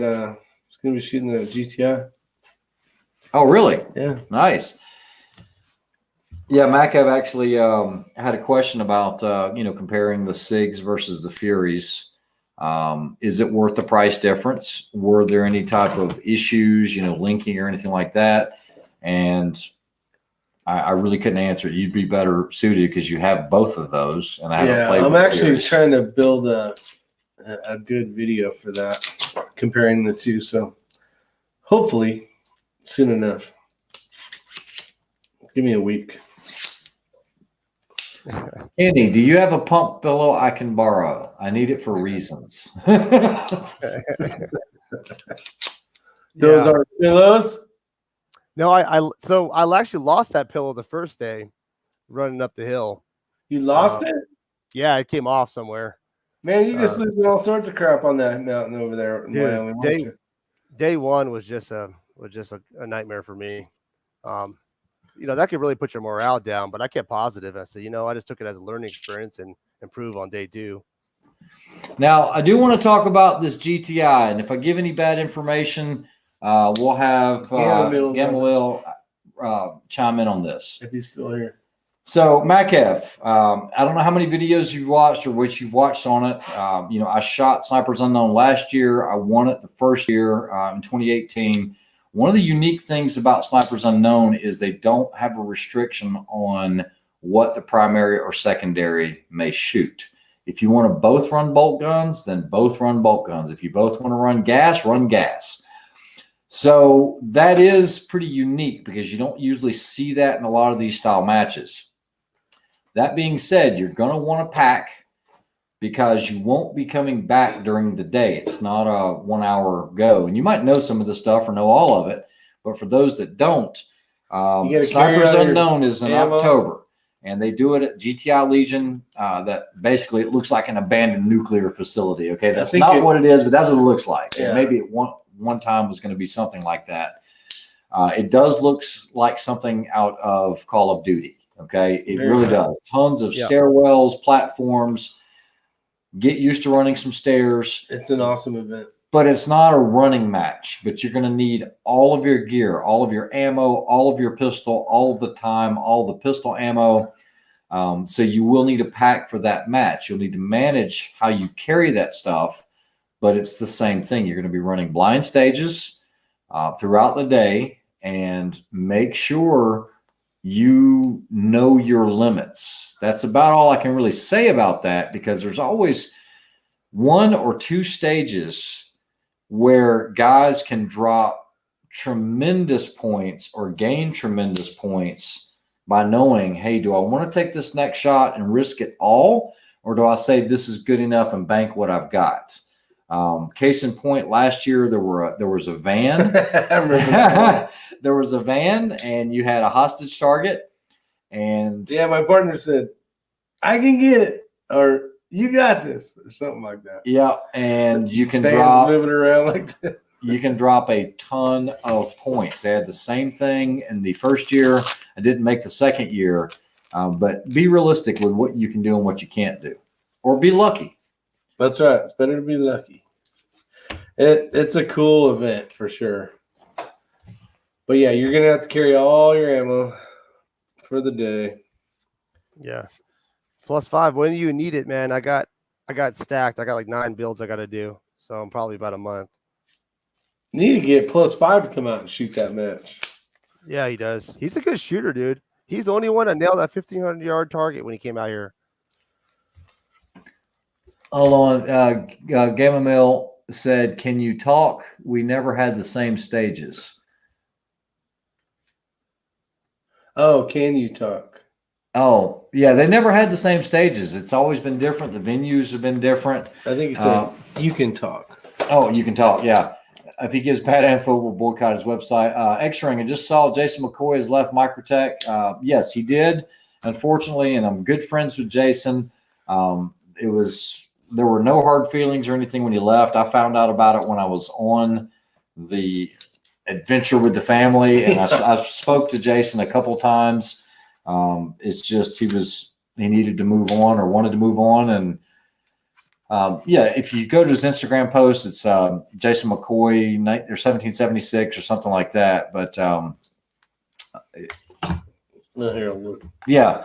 Anyway, he goes into some of the reasons why he left and everything, but it's just it happens. Great guy. People move on. Yeah, great guy. Let me see here. He will be missed. Ray, any word on manufacturing a backpack yet? No, not even going there. Not right now. Not anytime soon. I got too many dang irons in the fire right now.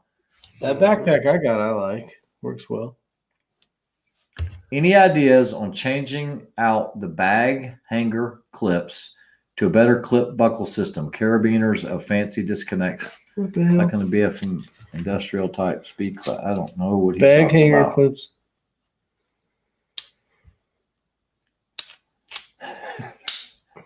Where in Arizona is Kenny? He's in Lake Havasu. So, Gamaliel, I know you're out in Arizona as well. Awesome. I wonder if he goes to Cowtown. That's the range I've been going to lately for the matches. Ortiz is too busy to shoot. Yeah, busy man. He's a busy guy. All right, anything else you guys want to talk about on this Burris Optics Team Challenge?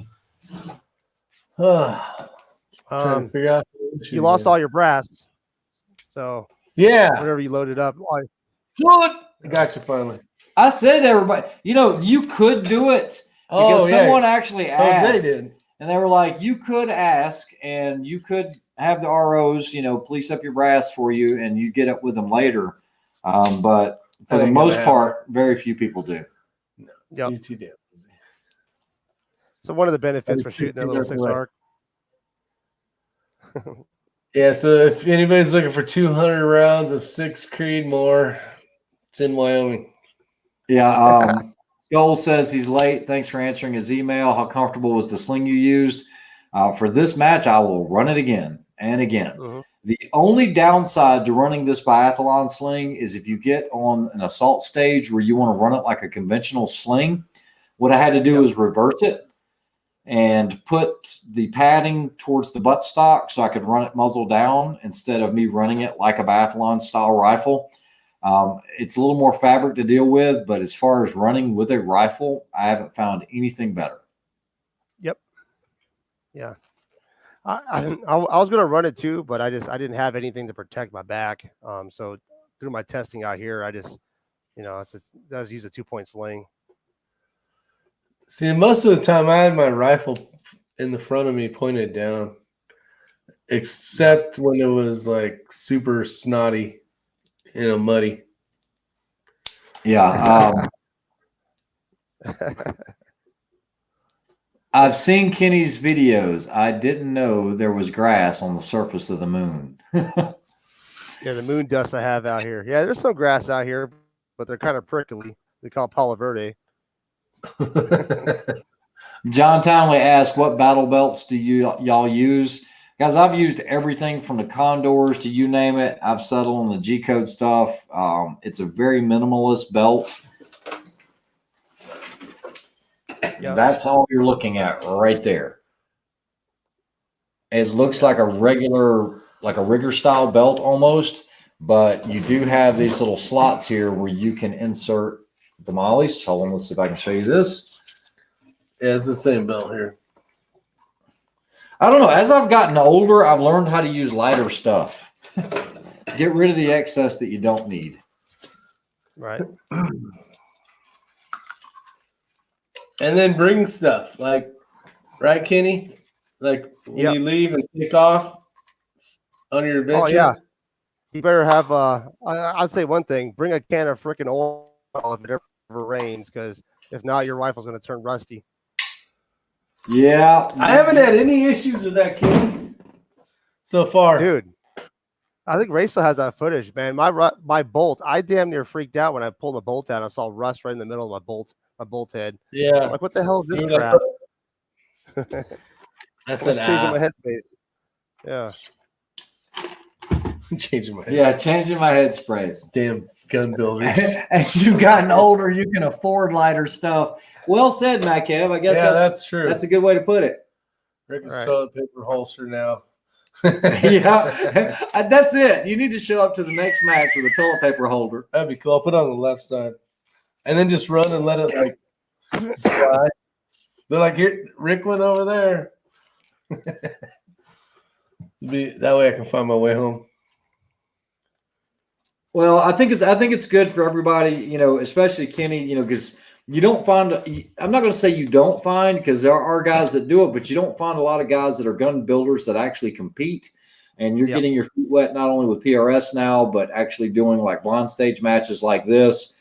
Right. Do you think that helps you be more knowledgeable with what you're building and leading people in certain directions?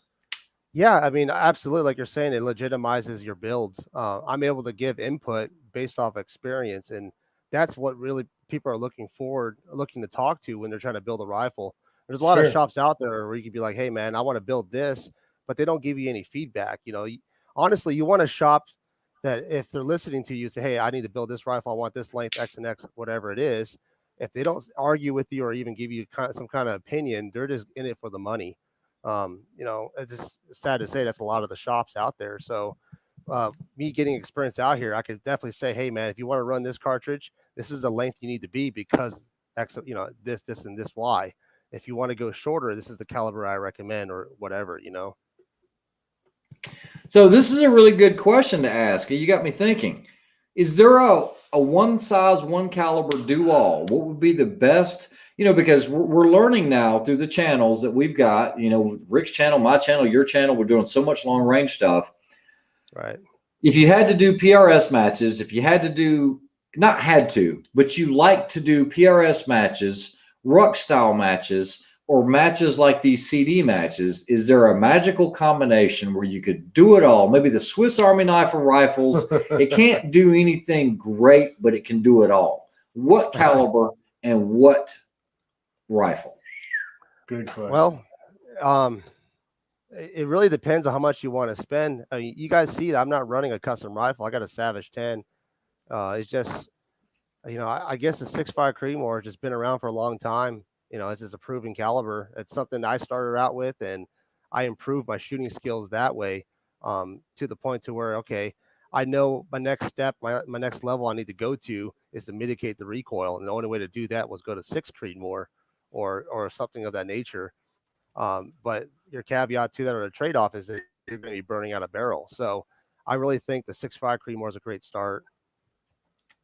What barrel length? I'd say 24 to 26. Don't go any shorter. I mean, you can.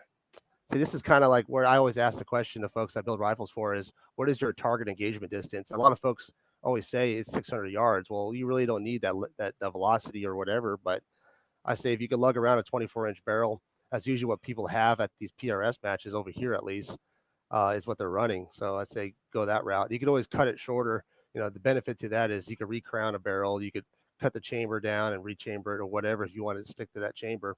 But the biggest upgrade you could do, if you don't want to buy a custom rifle, the best upgrade you could do is buy a barrel. Time after time, I've proven this on my channel. Just rebarreling a rifle gets the accuracy you need and gets you downrange practicing, which is more beneficial than spending, you know, thousands of dollars. If you could do it, definitely get yourself a custom rifle. But if that's all you have starting out with, just rebarrel your rifle, spend $600, find someone that knows how to rebarrel it and what they're talking about, and then go have some fun downrange. That's going to be your best benefit. Well said. Well said. That's a good option. What would you say, Rick? I think that I like the Tika. Always have. The only thing was when we shot Hornady, so basically a PRS style match, it got hot quick because you got long strings of shooting. So if you didn't have to do that, which would be like a Sniper's Unknown or kind of the one we just shot, maybe. Yeah. Yeah. So I don't know about the caliber, but So plus five had a good rebuttal of this. He said rifle builds are based on their duty, which we get. And I understand this wholeheartedly, but remember, PRS was new to me a year and a half ago or 2 years ago when we did it. And that was a whole different animal. I'm not used to shooting or seeing rifles that are 29-inch long barrels that weigh so much to help mitigate that recoil to see the trace. But like you learned, you don't want to carry a 21 plus pound rifle to a ruck style match because it just beats you down. It makes there's a better tool for the job. Yeah.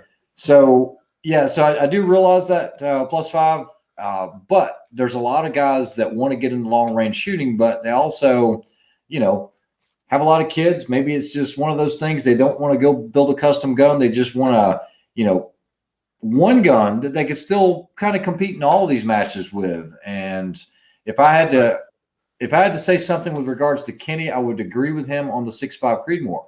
I think you could load it up with 140 or 147 grain. You can do all types of long range shooting, but you could build it in a platform that's a little lighter than a true PRS gun. You could even start off with something like what he said, like a Savage, or something like a Remington 700 with a rimage conversion where you can swap out the barrel yourself.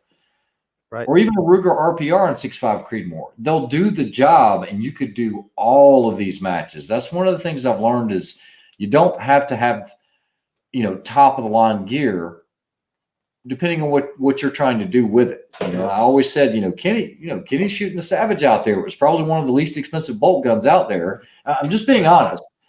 Because there were a lot of guys that were shooting full JP gas guns with the tank brakes because there were no restrictions on that. And I like JPs as well, but I've also seen guys, you saw it, case in point, the guy came out there with like a PSA plastic handguard. It was at the Team Safari. Yeah. And they were having just as much fun as we were. Yep. It's all about going out there and just shooting. But, he did say it well. There's nothing wrong with a good 223. Right. That being said, 16, not the best choice. At minimum, 18 to 20-inch barrel. It's going to get you through to do 3-gun. You can do longer range shooting, minimum 18-inch barrel. You should be good to go. I think that's a good recommendation. Caliber, it definitely is going to depend on caliber and stuff, but if you can find the perfect sweet spot of barrel thickness, where you can get a good 10, 11 shots off before it starts, moving around a hair, that would be like perfect. Well, see, that brings up a point from my experience and what I've seen, just me playing around with these production rifles. If you're a hand loader, you're somebody that tweaks around reloading all the time, you're going to waste a lot of time and effort downrange trying to find that production barrel to shoot good. Given the fact that Tikkas just shoot good in general, like the one you have, but most rifles like the Savage and Remington 700s, you're going to tweak around a lot. So it's better money spent if you can to save up for like an origin action. You could build a custom rifle that way, or just at least rebarrel your production rifle, a good production rifle, to a heavy MTU contour and go that route. Plus five could contest. I just rebarreled a 1500 Howa in the 308, and he'll tell you how good that one shoots. That's all we did to it is rebarrel that thing. Yeah, so Sean White said SOCOM went with SR25's 20-inch 6.5 Creedmoor for sniper support weapon. The SOCOM primary bolt gun is a Barrett MRAD. I think the Marine Corps was supposed to go with the Accuracy International chassis based off of Remington 700 action with a Night Force scope in 6.5 Creedmoor. So things are moving towards 6.5 Creedmoor. It usually takes them a little bit of time to catch up to what competitors are doing. They have to prove it and everything else, but I'm seeing a lot of law enforcement agencies are getting away from the 308, going to the 6.5. A lot of people don't realize that the 6.5 Creedmoor does not have the same energy as the 308. The 308 typically has a little more energy. It's marginal, but what you gain in ballistic coefficient and long range accuracy, maybe you don't need it, but that's what you're gaining. That's why it's such a good long range cartridge. Would you agree, Kenny, on that? Yeah. Well, with today's technology with the bullets, you can put the 185s or the 200 grain projectiles at 2,800 feet a second. So it makes the 308 a good competitive cartridge again versus all the new bandwagon stuff. So honestly, it's a preference. Whatever you like, whatever ammunition you get into, if you're a hand loader or not. I could say that the 6.5 typically, if you're not a hand loader, just buy the Hornady match and go to town. But either way, either one of those is still a good cartridge. There's a lot of guys that shoot right out of the box, man. Right out of the box, winning matches with Absolutely. the match. I think with the scare ammunition nowadays, a lot of folks turn towards reloading. So, and unfortunately, it's kind of a hard topic to talk about on YouTube. They can't even find anything, though. Yeah, they can't find nothing. But hey, it's it's only for a little bit.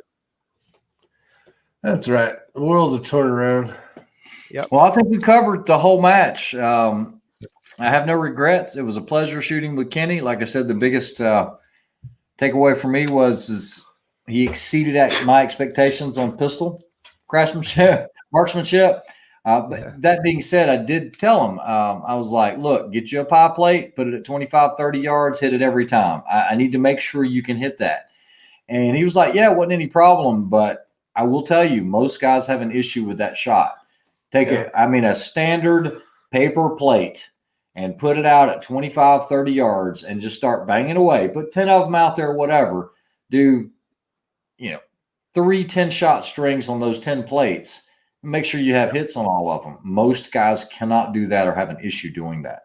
Yeah. And that's what this match has always been long range pistol. Yep. Even when you and I shot last year. Yeah, you kept moving forward. Yeah, you kept moving closer with the dummy. No, that was in that one stage that was just pistol. I mean, it was a lot of steel, and it was, 30 yards, 25? Yeah, and that's really what's going to separate you. I mean, yeah, there's no lack of a better word for that. I mean, on these assault courses, if you're lacking pistol marksmanship skills, you're going to do poorly. Yeah. Yep. And if you're not able to shoot at them, you're getting failure to engage. So you're really dumping points because you shot all your ammo in the first portion of it. Yeah. Well, one thing I could say, Ray's an excellent leader. He's got some awesome qualities. A fantastic marksman. Things that are still a dick. Hashtag still a dick. That's all. That's right. He's still a dick. He pushed me pretty hard. I was full gas. But you said it for me. Sorry, Kenny. I want to interrupt you. Sorry. No, that's cool. But no, I was full gas. He can freaking run, by the way. Second of all, there's a lot of things off camera that maybe we didn't really talk about. Just adapting and overcoming certain situations and thinking on the fly, like grabbing my rifle and slapping my bipod down just for me to get on the target. I mean, little things like that is what separates folks that are just a regular shooter, Well, I appreciate that, Kenny. Like I said, it was a pleasure shooting with you, but I've shot enough team matches to know that you have to have that team mentality. You're in it together, and you can't get butt hurt when the guy grabs your rifle and extends your legs for you, trying to help you out. Oh, don't touch my rifle. I got it. That's not what it's about. You're not going to be as fast as that team work. And it's all about helping each other, get through it. And I appreciate the whole, I really worked on trying to stay in better shape. Now, Kenny was, dealing with different conditions out there. I think there was something that was blooming because you can still hear it in his voice, but he was, and he's got a sinus infection right now, but it's knowing when your partner's starting to get a little winded too. It's not about me getting there first or leaving him. It's just making sure we get there together. I'm not going to be able to shoot without him. And the information I gather, I need to share with him. Yeah. But it's working as a team. I'd shoot any match with him any day. Yep. Same as me. I can't wait to shoot. But you're also a lot younger too. Yeah. But no, that's good. We were pushing each other on certain aspects. No, it's fun just to see everybody and shoot and compete, and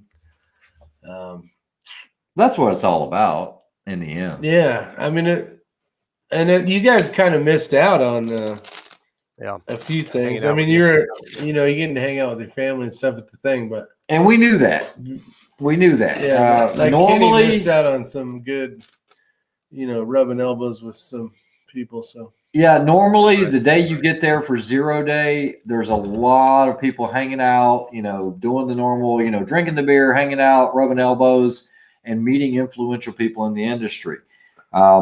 This really was a family vacation for both of us. and we did need to get back. And so we missed out on that entire thing. And I hate it. It's the least I've ever talked to the guys, you know, like Zach and Jimmy and everybody else that was there, the guys at Burris. You know, big shout out to those guys. They hooked Kenny up, hooked myself up, and it was a pleasure to shoot out there. It really was. They made it easy on us. No, great place for sure. Yeah, absolutely. I was fortunate to go out the day before and BS all day and hang out. I know you were out there like all day. Yeah. I had nothing else to do. So it was pretty good. Waiting for my partner to come in. And I never went to bed so early in my entire life ever, I think. I can't say that, man. I stayed up super late every night, even though we had to drive 2 hours every morning. Oh, yeah. Yeah. Well, the one night. Yeah. I was going to say, I had two boys terrorizing. They were climbing the trailer and everything. He got so mad at Ella. He's like, "You narked on me." Yeah, because he knew it, man. I don't put up with that crap at home. I come back home, I hear, that my boys were on top of the RV and motorhome, you know, something that we're renting. So they know better than that. But boys are going to be boys, you know. Well, Ella was not trying to narc on him. She was genuinely concerned. If you guys have never been on top of like one of these big pusher motorhomes, I mean, that's up there. And, you know, I started thinking about it. 14 feet. I started thinking about it from a liability standpoint. Why do all the RVs have ladders with no way to lock it out? And you've got all these kids running around that could fall from, 15 feet and break their neck. What's the liability there? You ever thought of that? Absolutely. You ready to move to California? Heck no, I'm not moving to California. Quit talking like a Californian. You fall off. You learn something. No, I can just see that. Some kid playing falls off the top of your RV, snaps his neck, and the parents come over and is like, "Well, you should have secured that." Yeah. Or he was drinking from the sewer hose, the black water. Oh, what's this yummy thing? Oh man. Okay, see, I know we go. All right. Anything else you guys want to add before we wrap it up? Man, it's past my bedtime. It's 10 o'clock. 11 o'clock. My time hasn't went forward yet. Yeah. This was a great experience. I say, folks that can do this trip, definitely do it. It will make you a better shooter. I know for sure I've gained a lot of confidence now, what I could do and what I know I can improve in as well. Yeah, and it doesn't have to be a team match. If you're an individual type person, you can always shoot the Steel Safari. That's put on by Competition Dynamics as well. A little history about Competition Dynamics. They've been running matches for years, guys. It's owned by Zach Smith, who is one of the owners of Thunder Beast Arm Suppressors.